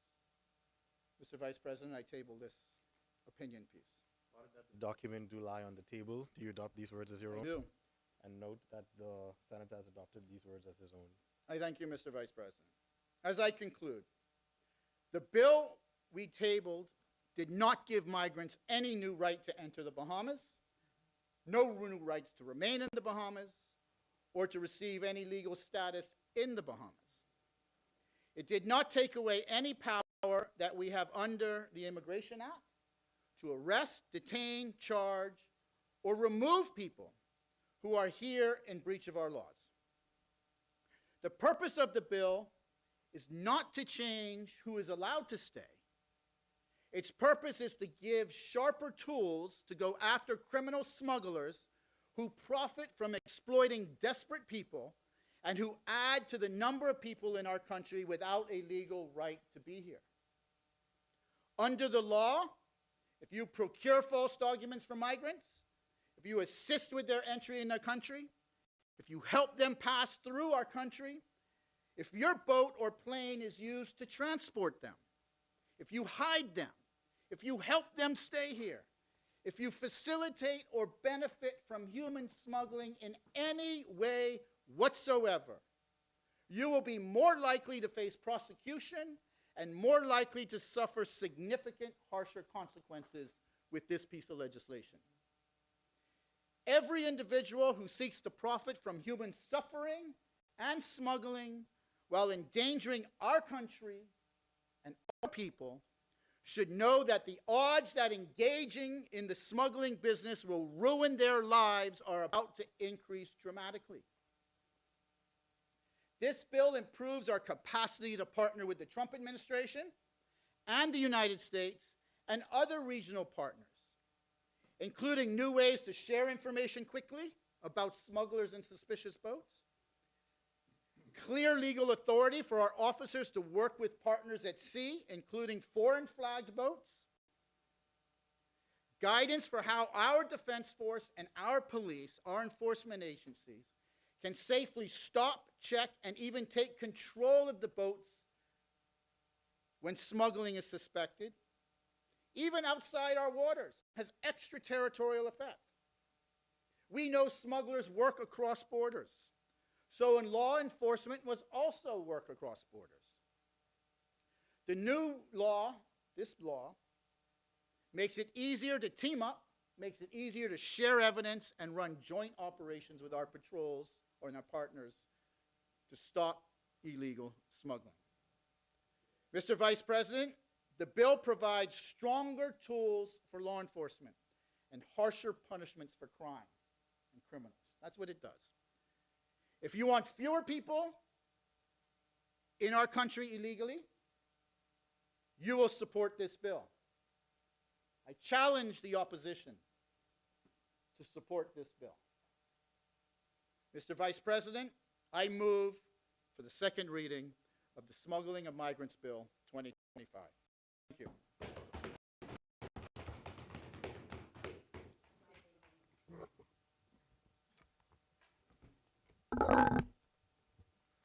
Is there a seconder?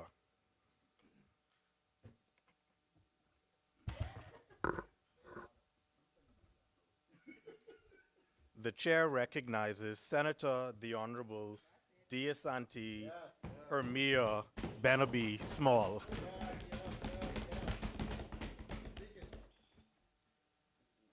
Mr. Vice President, honorable senators, before I proceed, please permit me briefly to recognize a few persons whose presence holds particular meaning for me as I arise in this honorable chamber for the first time.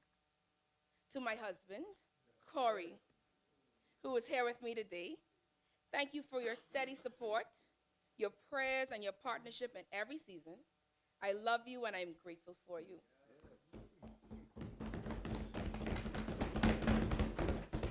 I also acknowledge my sisters of Alpha Kappa Alpha Sorority Incorporated, Eta Psi Omega Chapter, who are present as a part of our AKA Day at the Capitol Initiative. I've been a part of this organization for almost 20 years. I've sat on that side planning, and so it's such a great moment that this would just work out to be my first day at my new job. Sorors, your lifelong commitment to service, leadership, scholarship, and community uplift has shaped generations, and it continues to shape how I understand responsibility and service. Among them is my niece, Kaya Ramsey, a junior student at Georgia State University and a spring initiate of our illustrious sorority through the ADMU chapter. Her presence today reminds me that legacy is not something we speak about in abstract. It lives in who is watching, who is learning, and who is coming next. It speaks to the positive and lasting impact we make through our influence. Mr. Vice President, honorable senators, as this is also my first opportunity to rise in this chamber since being sworn in, allow me to express my sincere gratitude. I thank Dame Cynthia Pratt, Governor General of the Commonwealth of the Bahamas, the Honorable Prime Minister Philip Brave Davis, and my colleagues in this honorable chamber for their confidence placed in me.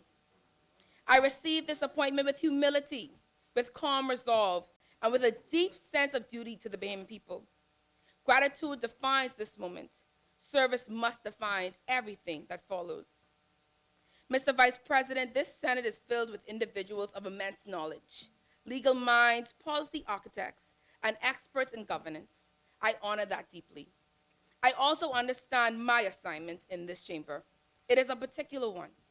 My goal here is to bridge the gap between public policy and public understanding, to help make the work we do in this chamber make sense to the everyday Bahamian, to ensure that our debates do not remain confined to these walls, but translate clearly to kitchen tables, workplaces, churches, and communities, because governance only works when people understand it.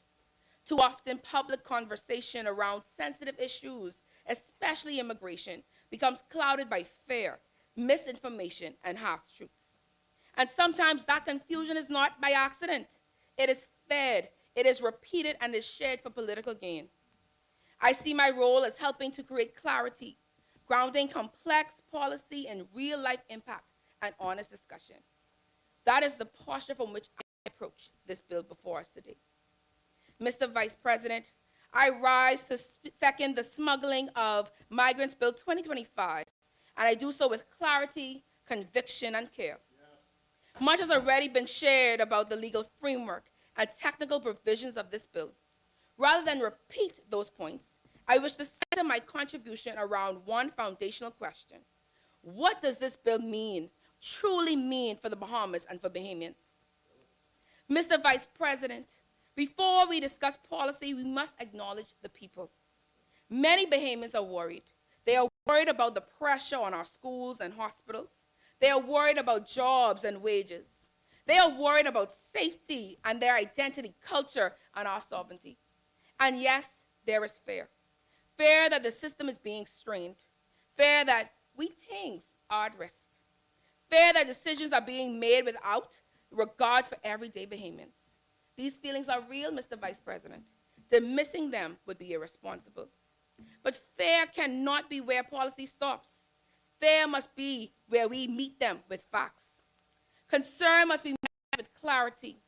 Emotion must be paired with education, led by data and law, instead of being driven by political slogans and talk show theater. This bill helps us to take that step. First, it brings clarity to the real criminals, Mr. Vice President. Let us speak plainly. One of the most important contributions of this bill is that it resets the conversation. For too long, migrants themselves have been treated as the entire problem, as if they are the only criminals. This bill allows us to speak more honestly. Migrants are not the only criminals in this equation.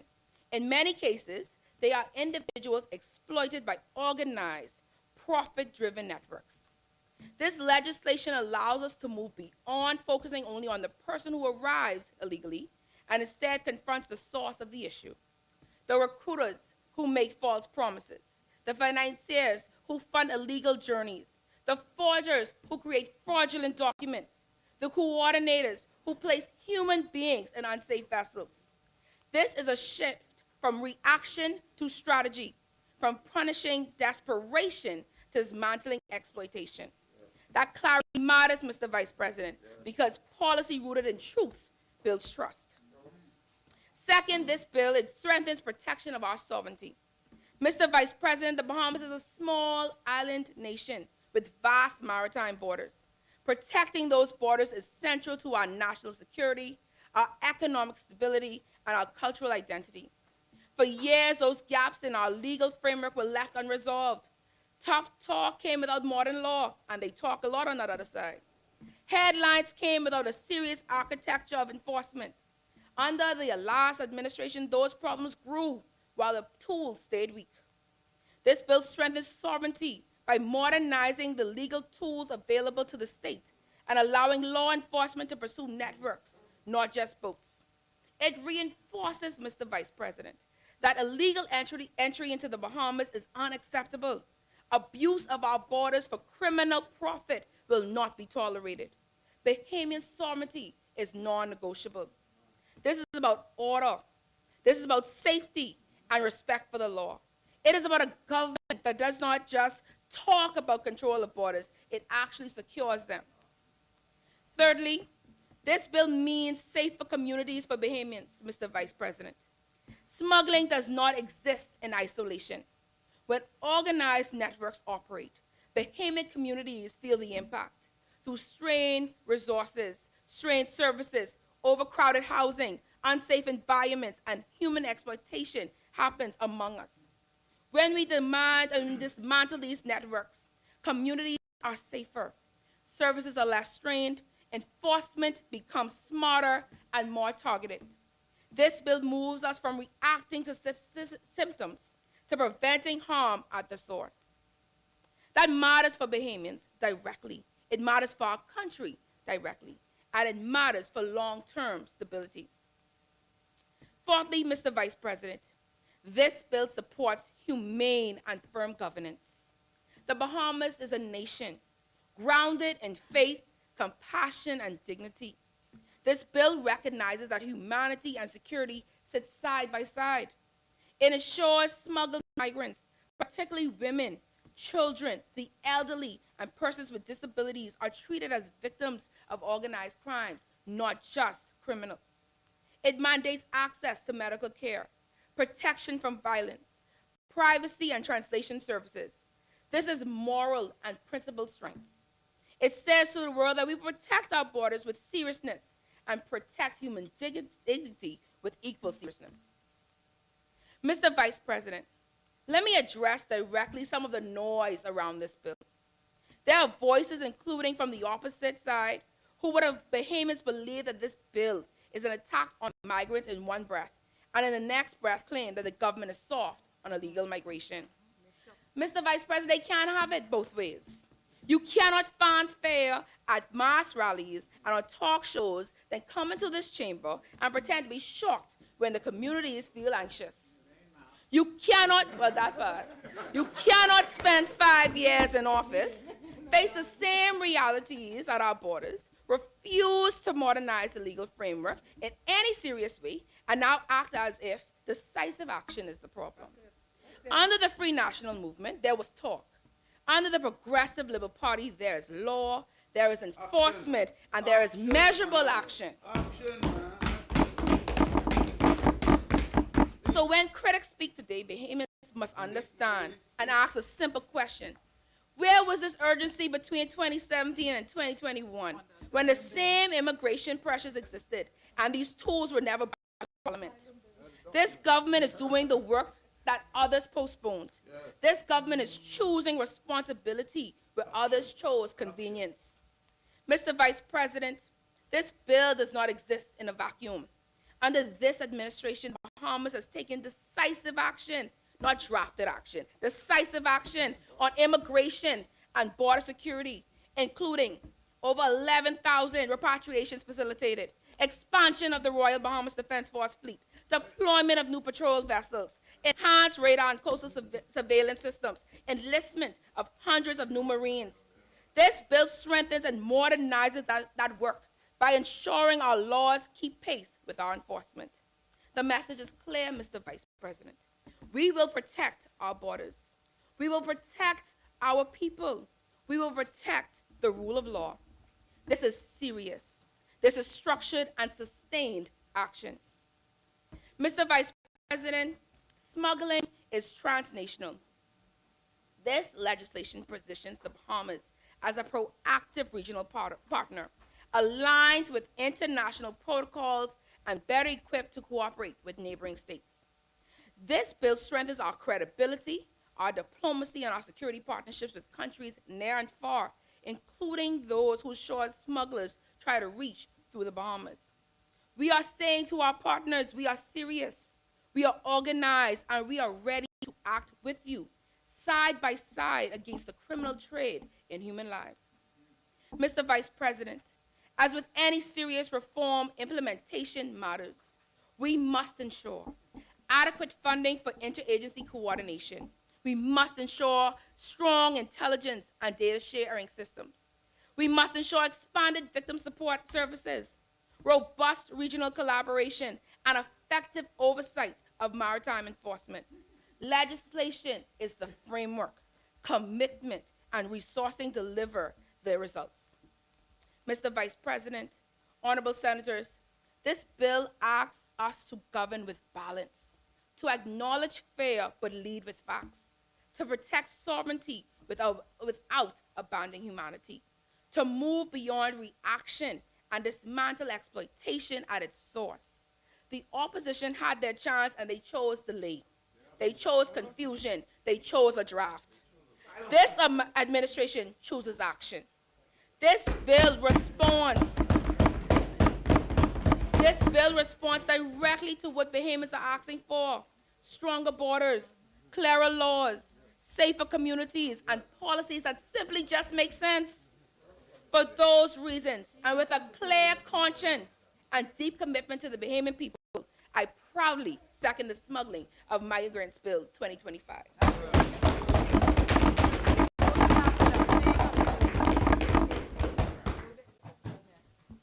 Thank you, Senator. It has been moved and seconded that the following bill be read a second time and committed. A bill for an act to strengthen border security and international cooperation to prevent and combat migrant smuggling, to provide measures for the protection of smuggled migrants, to prescribe penalties for offenses of migrant smuggling, and for matters connected therewith. As many, the chair recognizes Senator the Honorable Darren Henfield. Thank you, Mr. Vice. I wish to begin by welcoming newest member to these honorable chambers, Senator Small, who did a great job just now. Yeah.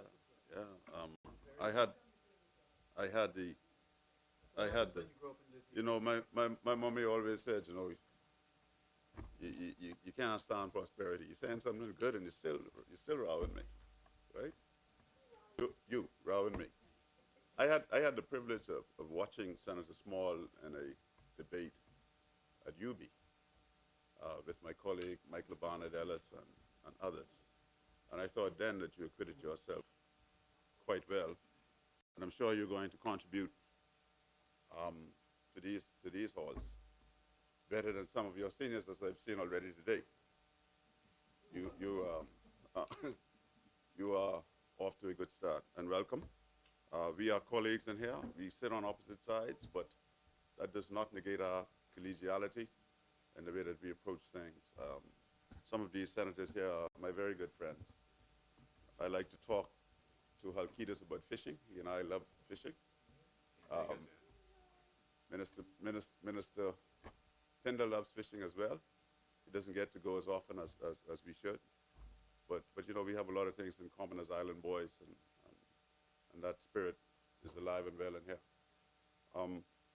I'd also like to extend condolences to the family of Mr. Rodney Colley of South Beach, particularly his wife, Dorothy, and their children.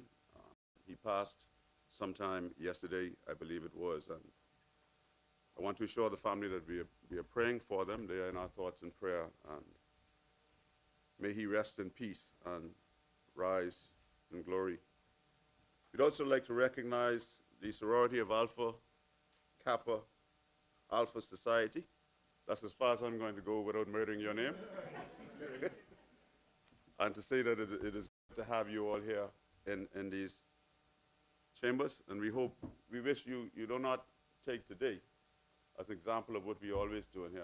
You know, this is kind of a different day for us.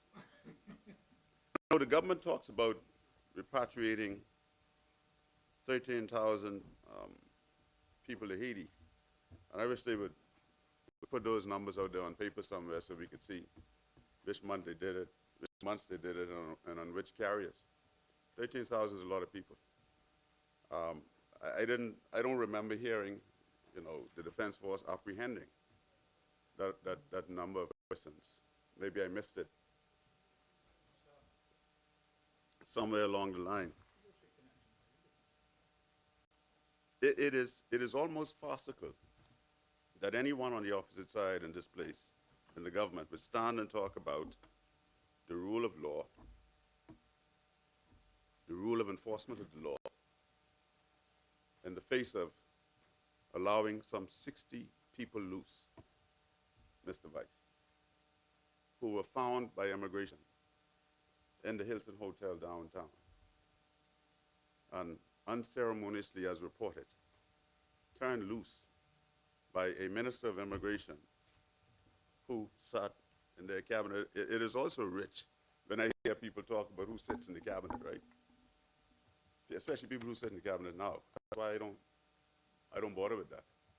Because we all know sitting in the cabinet there is a collective responsibility. But you still there in the cabinet after your colleague, well, all of y'all in the collective allowed 60 people believed to be Chinese to just walk out of the Hilton. And then we see the resignation of the director, acting director of immigration. It's rich when you talk about enforcing the law, really rich. The basis of the Attorney General's contribution here today, instead of allaying the fears of Bahamians, was to come in here and talk about theatrics and politics, was to come in here, Mr. Vice, and table a document that was never tabled by the Free National Movement, a document that never saw the light of day, and then went as far as to read a cabinet conclusion. That's a deep thing when you're going to go and read cabinet conclusions in a public space. I don't know if that accords with convention, but you know, you have privilege in here, so you can do all sorts of things and get away with it. We sat in the cabinet as you do now. And are you happy that people just go into Exum and put down moorings without consultation in contravention of the law? Are you happy that your colleague minister would just go into churches and handing out nationalization certificates as if it was candy? Yet you come in here and table a fictitious document that never, ever, was never, ever tabled. You know, Michael Pintard now leads the Free National Movement, man. You too. You're a very senior minister. From what I hear, you running things over there. Yeah. You're running things over there. No, you don't want to run. You don't want to run. You like send other people forward to run. And then you come from the back and do what you're doing now. You don't want to run. You smart. You learned your lesson by running. Yeah, man. Yeah. Yeah, man. Yeah, man. And then what is even more rich is what you read by the Honorable Prime Minister. Where he says in the paper, hey, you table it? Did he table it? Where he says in the paper, this should be the lock them up bill. Lock what up and you all let's turn them loose when immigration get them. You all get locked up. Come on, man, let's get real. Let's get real. Yes, Senator Small in 2012 when Prime Minister, Senator Small stepped up, but she spoke about how policy should be impacted or affected when you're bringing them, how you should go to the people. And so in 2012, Prime Minister Christie, I was in the Attorney General's office at the time, commissioned a constitutional reform commission, which was led by Sean McCraney, KC, whom you all should listen to more. I admire him greatly, respect him highly. And he sent us all across the country to go and sit with Bahamians and talk to them about the reform of the Constitution, which included how we look at citizenship, how we look at the death penalty. And that's what Bahamians would like to hear from the Attorney General. How do you give women equal rights as men to pass their nationality to their children? How does something like this supersede that in coming to this place?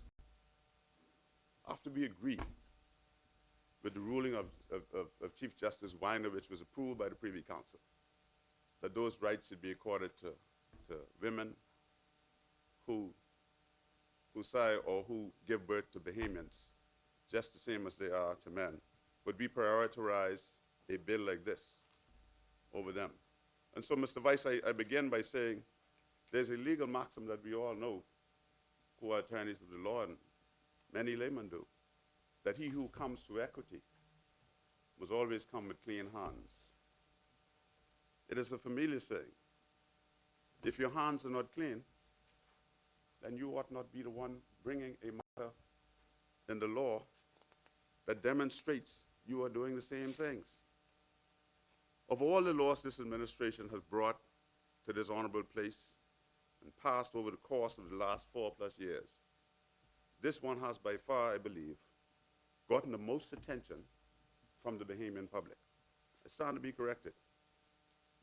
And despite the concerns they raise, this administration presses on, not with contrition, not to say, I will come and listen to you.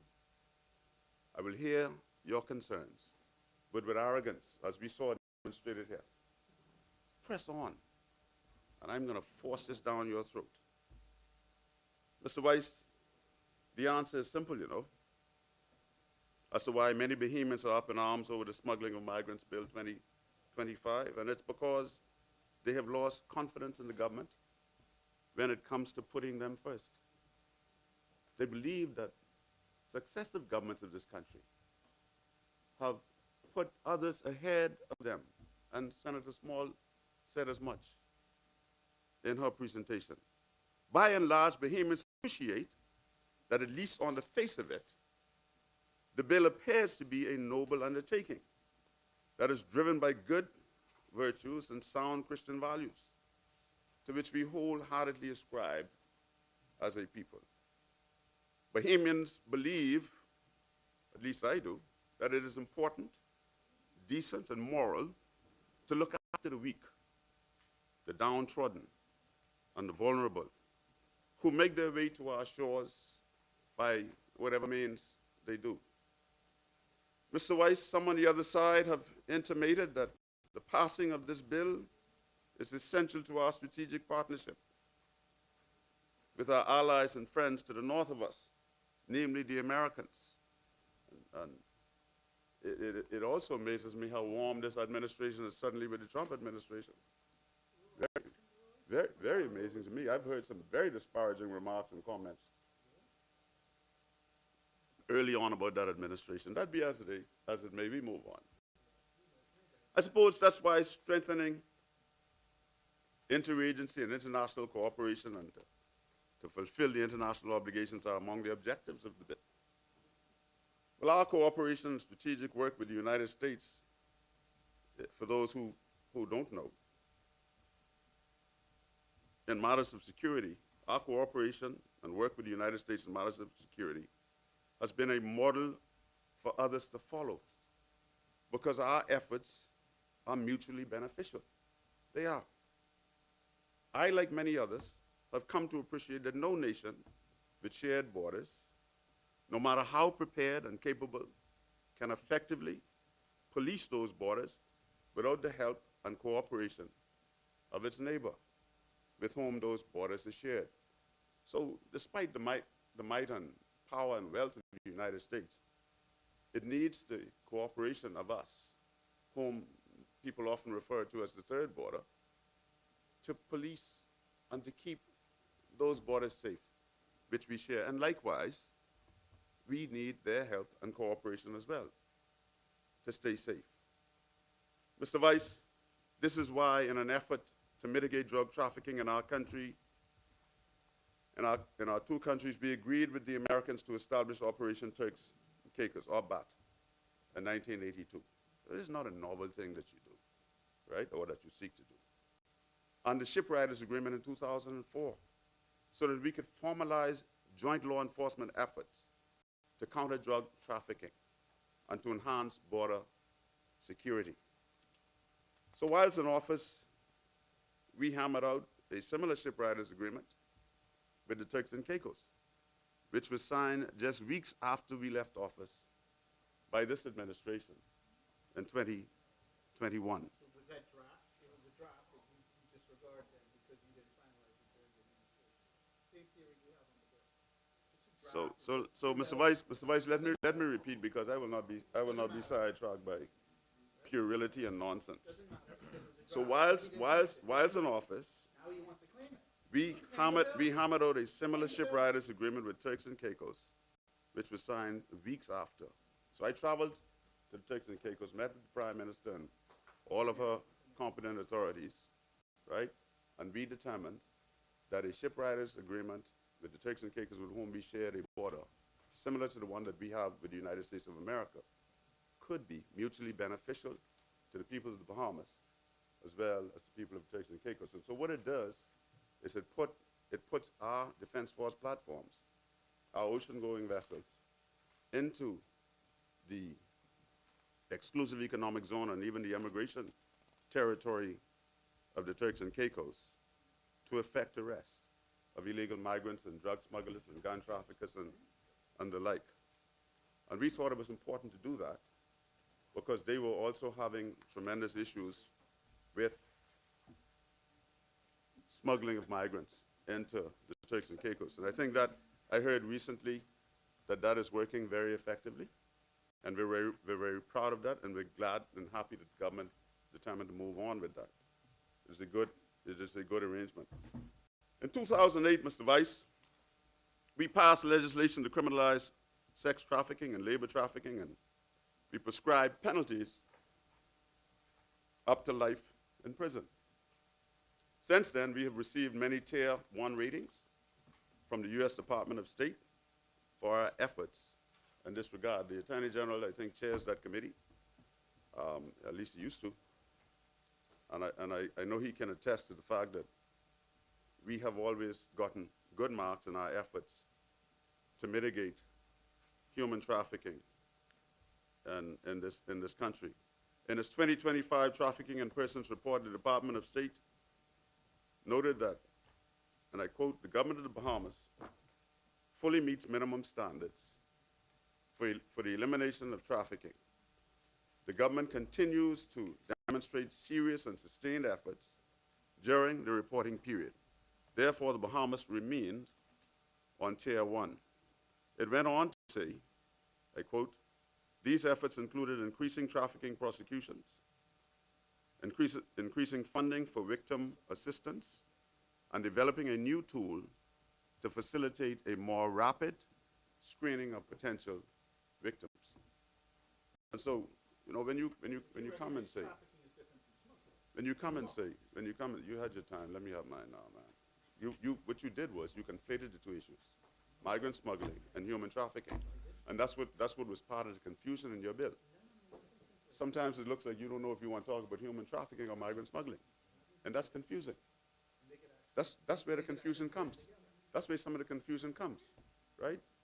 So if they're interchangeable, then what is the nature of your comment?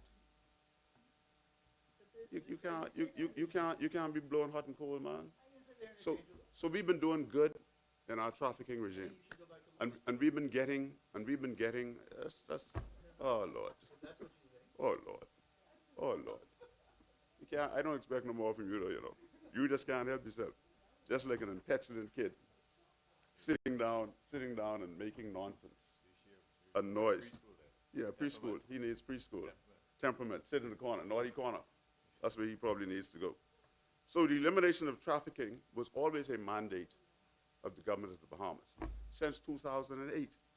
That's what we've been doing, and we've been getting good ratings from the Department of State as a result of our efforts, and that continues to date. So to say that we didn't have, or we don't have the laws to prosecute or to deal with the kind of trafficking that we're looking at here, migrant trafficking and smuggling, as you say, it makes no sense. It makes no sense to me. That means that all the people that we locked up over the years, that I apprehended at sea personally, took before the courts and repatriated, were then done so without a court for the law. So, Mr. Vice, many Bahamians believe that their birthright and patrimony are at risk. They're skeptical and worried about their future and the future of their children. We hear it all the time. You hear it too, don't you? Did you canvass in Golden Isles? You heard it, right? Bahamians nowadays often talk about the benefits derived by foreign investors, while they are left to walk away with crumbs. And that's how they feel. They feel like we don't pay them enough attention as governments, and we put all of our attention on people who come from the outside. And that's what they are up in arms about. Bahamians believe that too many are in line ahead of them, while their concerns and needs are continued to be ignored. That's the problem you face. Apart from the fact that they don't believe you, because you've broken their trust so many times, that's the issue that you face. That's the conundrum. That's a part of the apathy of Bahamians coming out to vote. And they ask you, point blank, for what? You're going to continue to do the same things that we see happening. Look, we know that all who enter these shores of the Bahamas are protected by our Constitution from torture and inhumane and degrading treatment. That's a constitutional protection for anyone within the limits of the Bahamas. Some cases have been thoroughly litigated to support this point. There was a fellow, they couldn't determine where he was from, Taki or Toto, or they couldn't determine where he was from, and so he wound up in Fox Hill for a very long time. And he received compensation to the tune of about, what, $2 million from the government of the Bahamas because of the way he was treated. And so there are protections, and there is teeth in the law already to protect such individuals who find themselves in such, bad circumstances. But imagine how a Bahamian feels who reads Clause 15 in this bill and concludes that a smuggled migrant who comes to these shores by whatever means will now be entitled to what is termed urgent medical care. We do it, We do it now. But put that against the backdrop of this. Bahamians who now, Mr. Vice, are having cookouts or dying, God forbid, because they can't access the type of urgent medical care that they need, and we come and legislate for someone to do it. Okay, so let me give you an example then. This is an example that they saw in Europe and other places. That you come on a boat with a congenital heart condition, and then you need perhaps what do you call those things? A pacemaker, thank you. And that's urgent medical care. Or you may die. Or you may die. On a point of order. The chair recognizes Senator the Honorable Ryan Pinder. Thank you. So unfortunately, aspiring politicians and politicians in the Commonwealth of the Bahamas like to, Senator, like, what is? like to, want- he's misleading the Bahamian allow me to public. speak. Misleading the Bahamian public. Okay, Senator. Unfortunately, politicians, when they try to make a point about legislation, fail to actually refer to the entire clause in the legislation, Mr. Vice President. We've seen this by a few of those who are out there making noise around this. Just to be clear, the clause that the senator is speaking about, to receive urgent medical care only when required for the preservation of life or the avoidance of harm. That's when it's due. It isn't an open book. It isn't available to all who claim they need urgent medical care. It's available for the preservation of life. Of life. Read the entire clause if you're going to make a point, please. And stop misleading the Bahamian public to just try to gaslight and to try to encourage them to not understand the actual intent of the legislation. Thank you, Senator. Your point of order is noted. Senator, after the explanation or the elucidation of the clause, please continue.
Okay.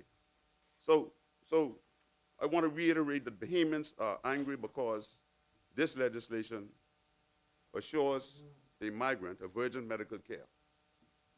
And it does not, in any legislation in the Bahamas that I know of, assure that Bahamians can have access to urgent medical care. And that's a bone of contention. That's one of the reasons why we won't support this, because we believe that Bahamians should be looked at first. You come here with a congenital heart defect into the Bahamas, and you require a pacemaker. That's urgent medical care to preserve your life. It's urgent medical care. That's what the doctor said to me. I asked him. No, I asked Sans. He's a doctor. The definition of He's a doctor. He's a doctor. He's one of the best in the country, actually. doesn't make him not a hypocrite. One of the best in the country. Yeah, but the heart. He's a heart he's a heart specialist. So Bahamians got to go have cookouts or access the catastrophic health care fund. But that currently requires the approval of the cabinet in its current construct.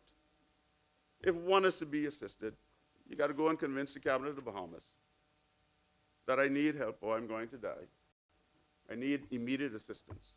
My illness is catastrophic, Mr. Vice. And I need that help immediately. Whereas a person could come on a boat or a raft or by whatever means they come here. And this legislation provides for them that urgent medical care that they need. I mean, we do it, we take care of first aid issues, right? Anyway, right? But we can't accord rights to others that Bahamians don't have rights to. Many Bahamians simply don't trust this government, you know. In matters of immigration, this administration has more than once acted in a way that has caused Bahamians to question its ability to deal with immigration in accordance with the law and in the interest of the Bahamian people. That is why we will repeal this piece of legislation and take into account the considerations of Bahamians from Albuquerque and Agua before we bring it back to this place. You know, I heard much ado about nothing about a draft piece of legislation that was left where it was left for good reason. Michael Pintard leads the F&M now, man. That's who leads the F&M now. That's who leads the F&M now, Michael Pintard, and we will repeal this. And so we will definitely put Bahamians first. Mr. Vice, why is the government bringing this bill forward at this time in the development of our country, when our neighbors to the north, the United States of America and Canada, and those across the pond, as we say, in the United Kingdom and Europe, are seeking to tighten their borders? I recently read that a European minister, Stocklin, I think his name was, reportedly said, and I quote, "It should not be human smugglers that control access to Europe, but it should be the governments elected by the European people." Yet, we come here and we hear this constant refrain from the other side that, you know, we got to do this because the international community requires us to do it, without even talking to Bahamians. You know, when I sat as foreign minister, as the Attorney General reminded us a while ago, they often used to come to me and say, you know, you all have to amend your laws to allow a certain marriage. And I often said to them, you know, we are a Christian people and the Bahamian people won't stand for that. Not in general. And that would suffice. All you got to say to them sometimes, you know, is this is not a part of who we are as a people, and we will not do this. That's all you got to say to them sometimes. It's also important to give people back the feeling, he said, that we have control over what is happening. It is everything about bringing our European house in order. We need to bring the Bahamian house in order. We have unfettered migration to this country. We have irregular communities all over the place. When Bahamians can't get their hands on a piece of crown land. You know, I talked to at least 6 people while leaving Albuquerque yesterday who said to me, we need houses, we need housing. And I said to myself, you know, it would have been irresponsible for me to say to them, well, people just come here and go find a piece of land, clear it down and build. You a Bahamian? I felt like saying that to them. Why, you can't just go clear it down, but you know what? If a Bahamian does that, you have all the Ministry of Works and all the other authorities coming, and tearing them down and destroying what they built, but the others seem to go on unchecked. The Americans are also putting their house in order when it comes to illegal migration. They are, my brother. They are. You know, last month the Trump administration announced a renewed effort to terminate the temporary protected status of more than 350,000 Haitian migrants, saying they will be eligible for deportation in early February unless they have other legal means to remain in the United States. Where they go? 350,000 foreigners in the United States of America. And we know when Trump speaks, things happen. Trump said they can be deported. In fact, he tried to do it earlier, but he was stopped by a court. That's the reason why it didn't happen earlier. It was an interesting report I saw by CBS, dated the 26th of November, by Camilo Montoya Galvez.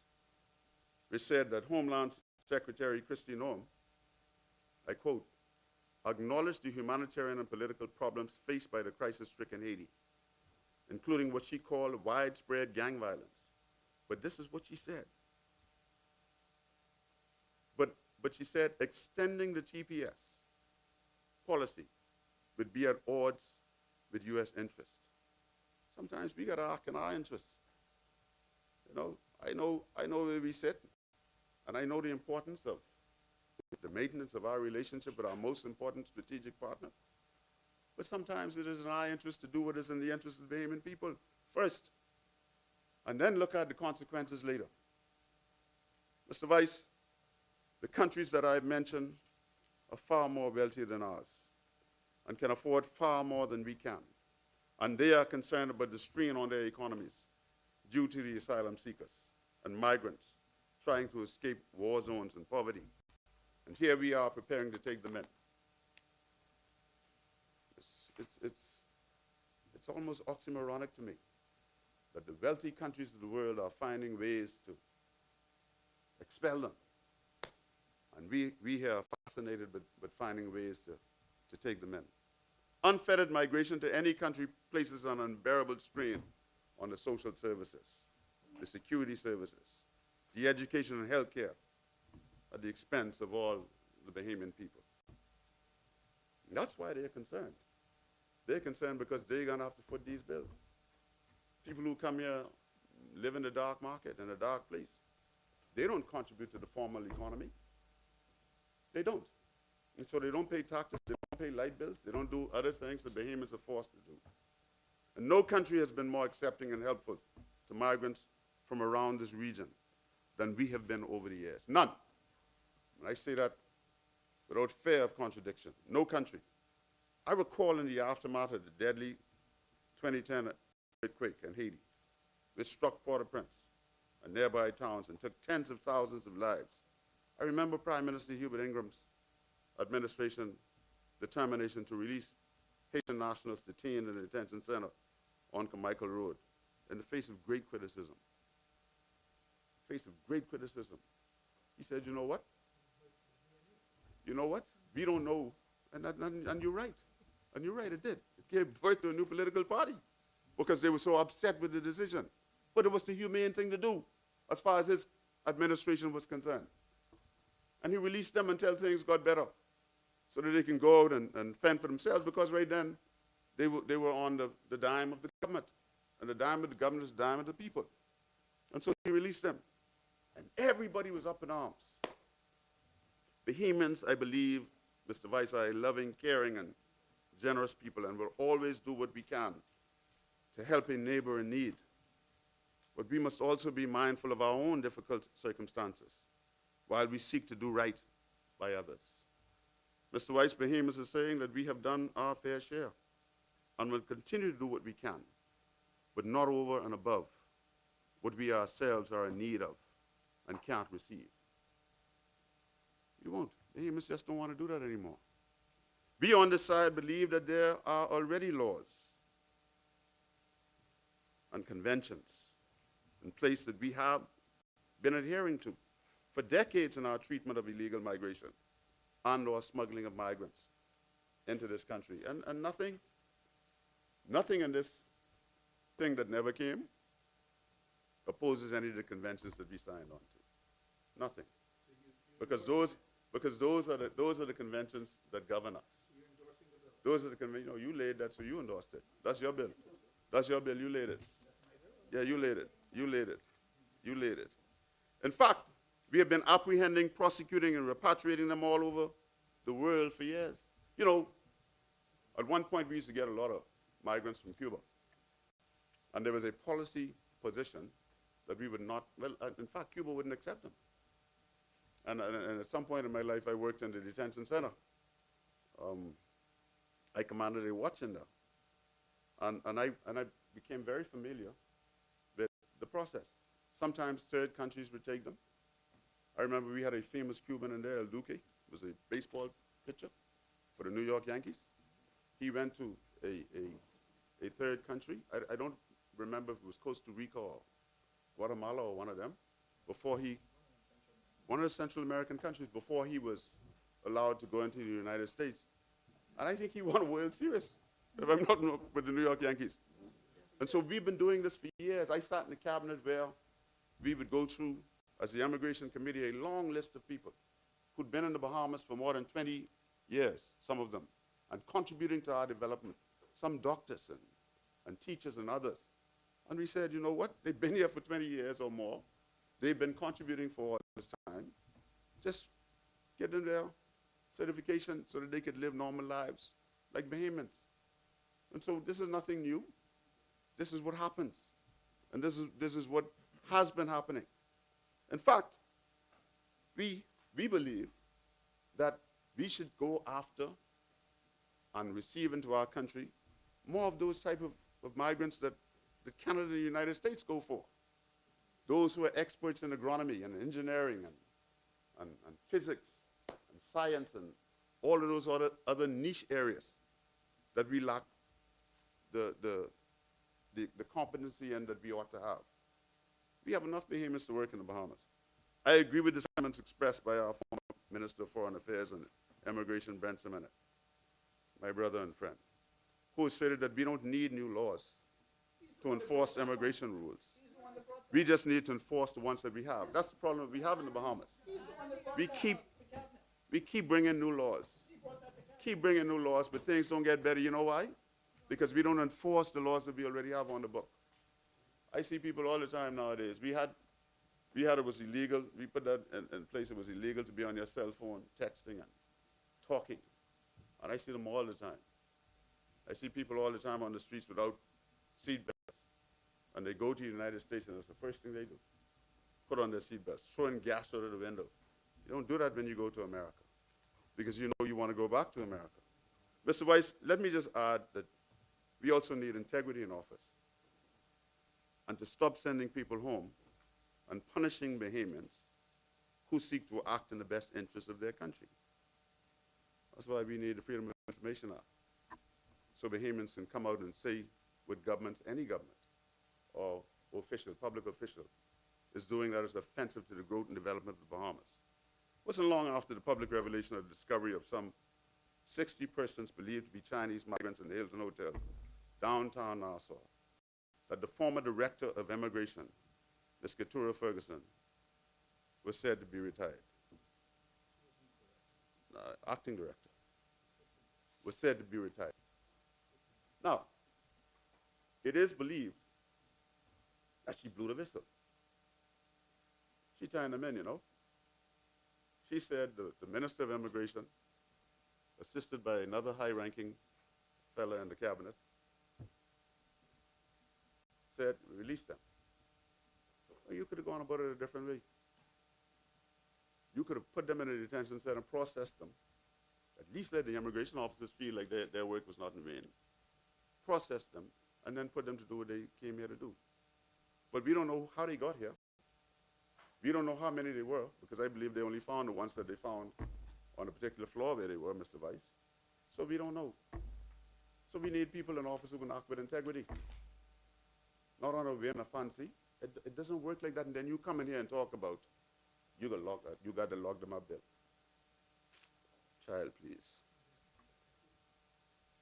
We do not believe that those who participate in a criminal enterprise in any form or fashion should be immune from prosecution. And as such, we are very pleased that the government listened and removed Clause 11, which provided immunity from prosecution for smuggled migrants from the bill. Can you imagine? A piece of legislation which exonerates someone who is willfully smuggled into the Bahamas. Unheard of. Say, no, you okay, right? And you know, let me say this. I've been boarding these boats for years during my career in the Defense Force, and it is very difficult to identify who the master or the captain is. Very difficult. Because nobody owns that position. Do you know why? Because their families in Haiti who remain are under threat. Because they know if I identify the captain and it's found out that I identify the captain, their families that remain in home country are in jeopardy. So nobody ever identifies the captain. There are very few cases where you could go on a migrant boat, smuggling boat, and identify this man here or this woman here is the master of this vessel. And so it's a very difficult thing to do.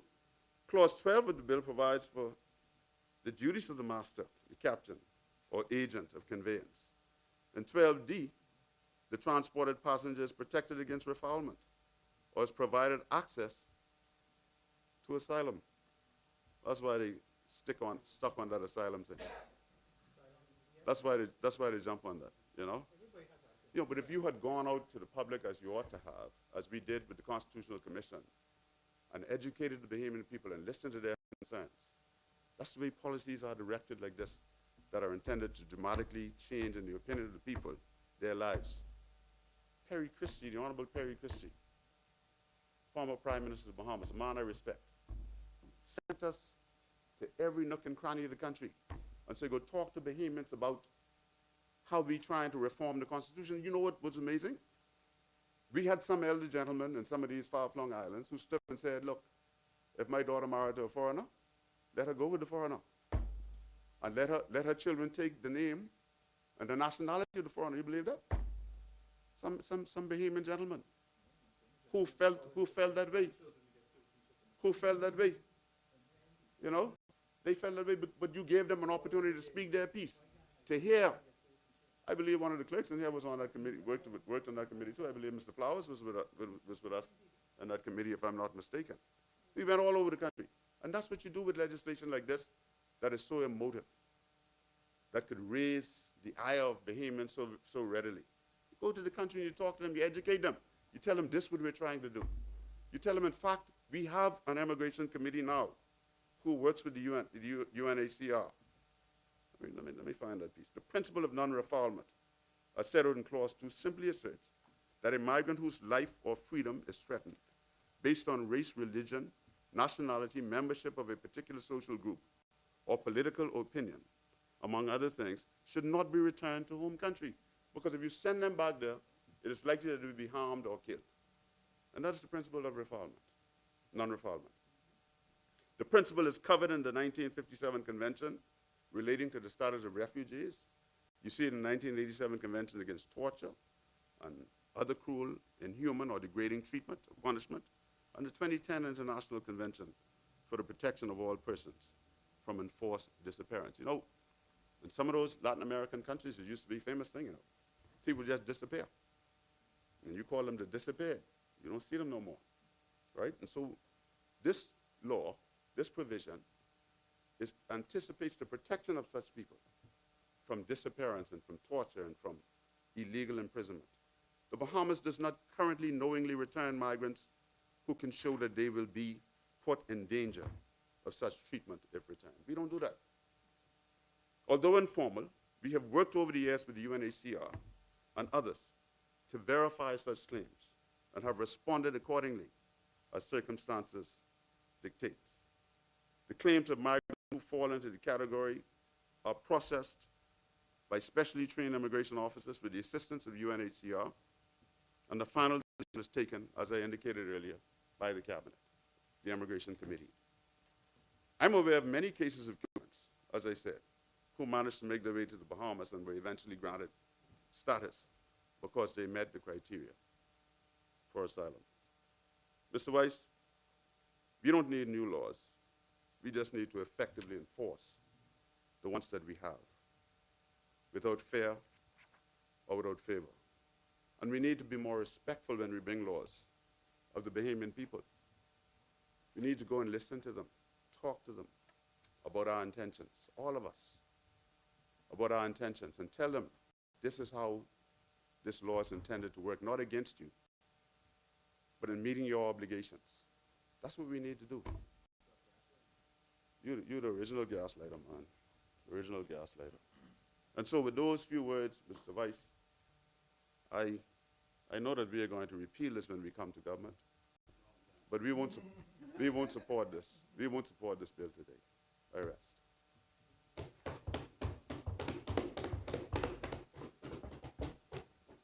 Thank you, Senator. As many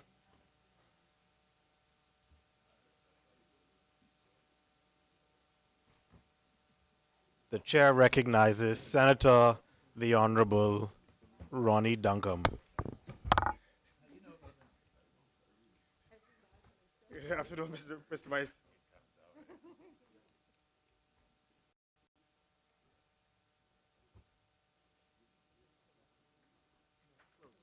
Mr. Vice, as we approach the close of another year, I rise with deep sense of gratitude and reflection in serving in this honorable chamber.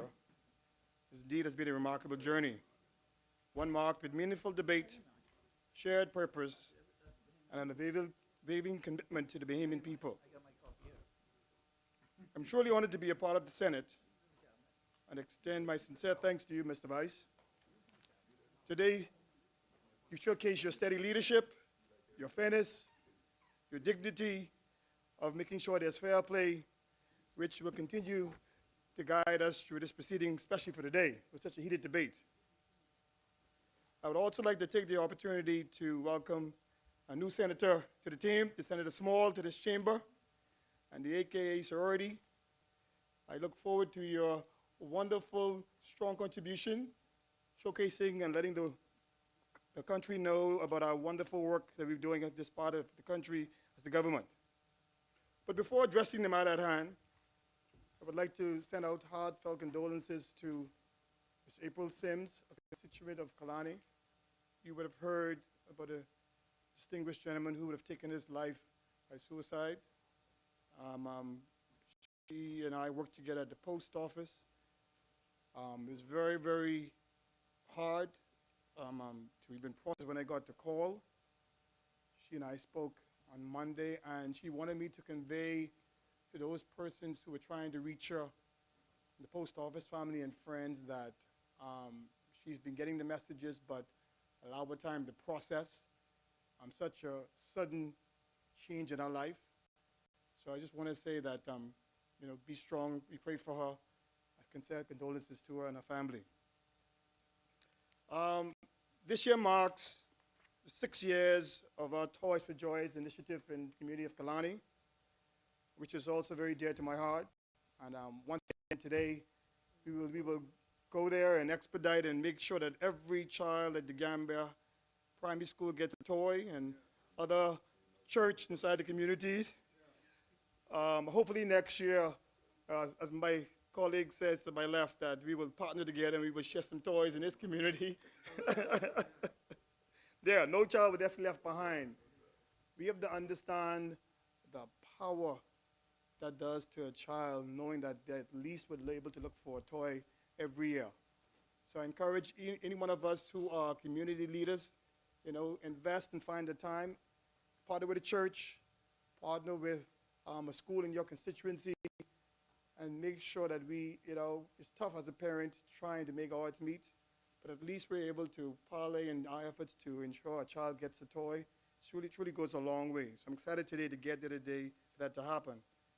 I also wish to extend and acknowledge their new principal, Mrs. Roll, who assumed her duties this September, and came off the ground running. The teachers there, the administrators are very, very personable at Gambia Primary School.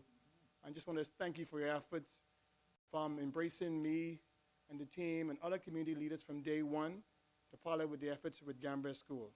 So again, I want to thank you for that.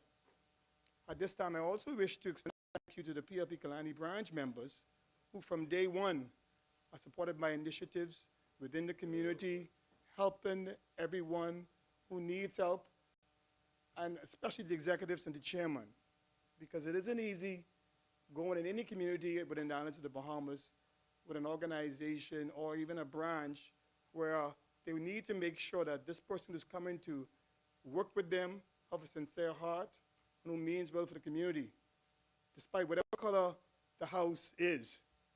So I can say with day one, without a doubt, the PLP Kalani branch from day one, even before I was a candidate, embraced me, showed me love, and we worked together to ensure that we're able to build in our community. And I'm grateful and I'm thankful for you and your executive team, Mr. Ron Thurston. It's very important to me to say that. So, Mr. Vice President, before I turn and get into the bill, I just want you to understand, and the Bahamian people, that I need us to be very mindful of when we misconstrue the facts, especially something as sensitive as this bill. But I want to flat out say that this bill puts Bahamian first. Make no means about it. There's no misunderstanding, nothing misconstrued, nothing weak. It puts Bahamians first. It's a critical piece of legislation designed to protect the sovereignty of the Bahamas while safeguarding the rights and dignity of those most vulnerable. This bill is more than just a legal instrument for enforcement. It represents a comprehensive framework that balances national security with human rights obligations. Critically, this legislation aligns the Bahamas with international standards. It adds to the supplements of the United Nations Protocol against smuggling of migrants by land, sea, and air, which itself strengthens the Convention Against Transnational Organized Crime. So in doing so, it enhances our ability to collaborate with regional and international partners, sharing intelligence and coordinating operations against criminal networks that operates across our borders. The bill complements existing immigration and human trafficking laws, enshrining safeguards to ensure that enforcement powers are used responsibly and with accountability. The bill provides law enforcement with the authority needed to investigate and prosecute criminal networks while protecting the rights and dignity of migrants who are exploited by these enterprises. We have to understand that when any migrant make these arrangements to try and find a better place in another country, there are, and like the good Senator Enfield mentioned, that you're in these vessels, you don't know who the captains are, you're under distress, you can't talk about how you get there, your family is being held in your country. We have to understand that we're all humans, or human beings as such, and we deserve to be taken care of with that kind of care if they're caught. So today, the Bahamas joins regional neighbors such as St. Kitts, St. Nevis, and the Dominican Republic, who have enacted robust anti-smuggling legislation. And so with this bill, we position our nation at the forefront of the Caribbean efforts to combat transnational smuggling and human exploitation. So we are ensuring that our laws reflect modern realities and regional best practices. Ms. Vice President, this bill defines the smuggling of migrants as a prosecutable offense, holding accountable anyone involved in the planning, financing, transporting, harboring, or even assisting the illegal movements of migrants. Its reach is comprehensive.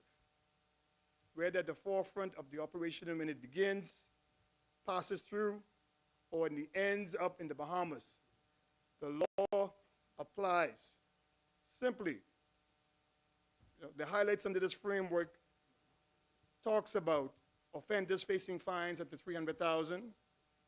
Offenders may face sentences up to 15 years, especially within our Bahamian jurisdiction, extends to prosecute smuggling that occurs outside our national waters, including on foreign flag vessels.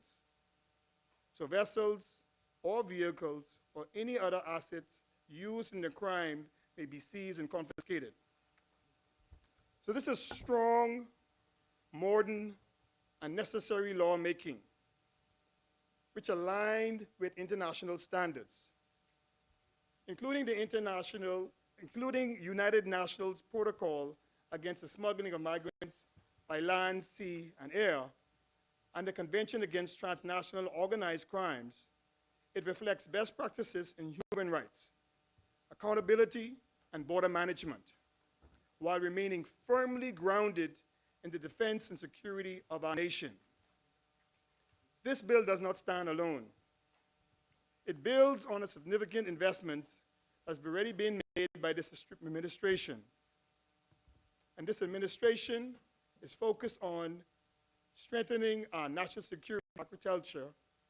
Also, as stated by the AG, since coming into the office, the government has provided the Royal Bahamas Defense Force and the Department of Immigration with following items similar to allowing them to assist with them securing our borders. We have, patrol crafts, drones, radar systems, upgraded communications, expanded manpower. So the results speaks for themselves. Since 2022, over 13,000 migrants have been repatriated, the highest number in Bahamian history. Processing times have improved, detention facilities are no longer overrun, and our immigration system is more efficient and humane ever. In the mid-2025, the Department of Immigration promoted 340 officers, the largest since upgrade in history. And under 2024-2025 budget, an additional 100 officers were recruited. So at the same time, the Royal Bahamas Defense Force expanded its Marine patrol capacity with over 570 new Marines to strengthen border and maritime enforcement. These operationals, I repeat, at the same time, the Royal Bahamas Defense Force expanded its Marine patrol capacity with over 570 new Marines to strengthen their borders and their maritime enforcement. These operational improvements complemented the bill. Together, they form a coherent national strategy. This bill reinforces our commitment to sovereignty over the Bahamas, while we act with compassion and uphold humanitarian principles. We do so without compromising the rule of law or security of our communities. Our first duty is to the citizens of the Bahamas and those who are here lawfully. But being steadfast in our duty does not mean we abandon our compassion. We recognize the humility of those who are vulnerable, the lives of migrants caught in the hands of criminal networks, and the hopes of families seeking a better future. So our actions are guided by law and principle. They are measured and deliberate. We protect our citizens, uphold our values, and ensure that justice is served. This is the kind of leadership that the Bahamas demands: firm, fair, and rooted in the knowledge that our nation's security and our people's dignity are inseparable. By distinguishing between the criminal networks that profit from human smuggling and the vulnerable individuals they exploit, this legislation ensures enforcement is precise, accountable, and fair, Mr. Vice President. It protects the rights and safety of smuggled migrants while making it clear that illegal entry cannot go unchecked. Through this bill, the Bahamas declares that our nation will not be used as a corridor for criminal activity. We will continue to make decisions guided by the national interest, safeguarding our borders, and maintaining the integrity of our immigration and security systems. So the message is simple and clear to all of us as Bahamians. One of the most critical elements of this bill is the warning it sends to everyone who knowingly or carelessly assist human smugglers, whether by renting properties, providing transportation, lending vessels, or accepting payment to move or conceal migrants. Accountability is clear. Those who participate or support smuggling will face the full force of the law, including fines, imprisonment, and again, confiscation of assets. But beyond punishment, this legislation serves as a preventive purpose. By removing opportunities for profit and increasing the risk of participation, it discourages involvement in smuggling networks and reduces the likelihood that the criminal enterprises can operate with impunity. This bill strengthens our borders, dismantles struggling networks, and upholds the true Bahamian values of fairness and strength, placing us at the forefront of countries meeting international standard in protecting those at risk. So as I take my seat, Mr. Vice President, with this passage, I hope we send a clear message that we are committed to the rule of law and to the safety and well-being of our communities. Most importantly, the Bahamas is a nation guided by principle for those in need of safeguarding. And as justice prevails, I fully support the Smuggling of Migrants Bill 2025. Thank you, Mr. Vice President. Thank you, Senator Asmani. The chair recognizes Senator the Honorable J.Ann Major. One moment. The chair recognizes Senator the Honorable Michael Alcides. Thank you very much, Mr. Vice President. Mr. Vice President, I move that the business of the Senate do suspend until 2 p.m. this afternoon. Is there a seconder?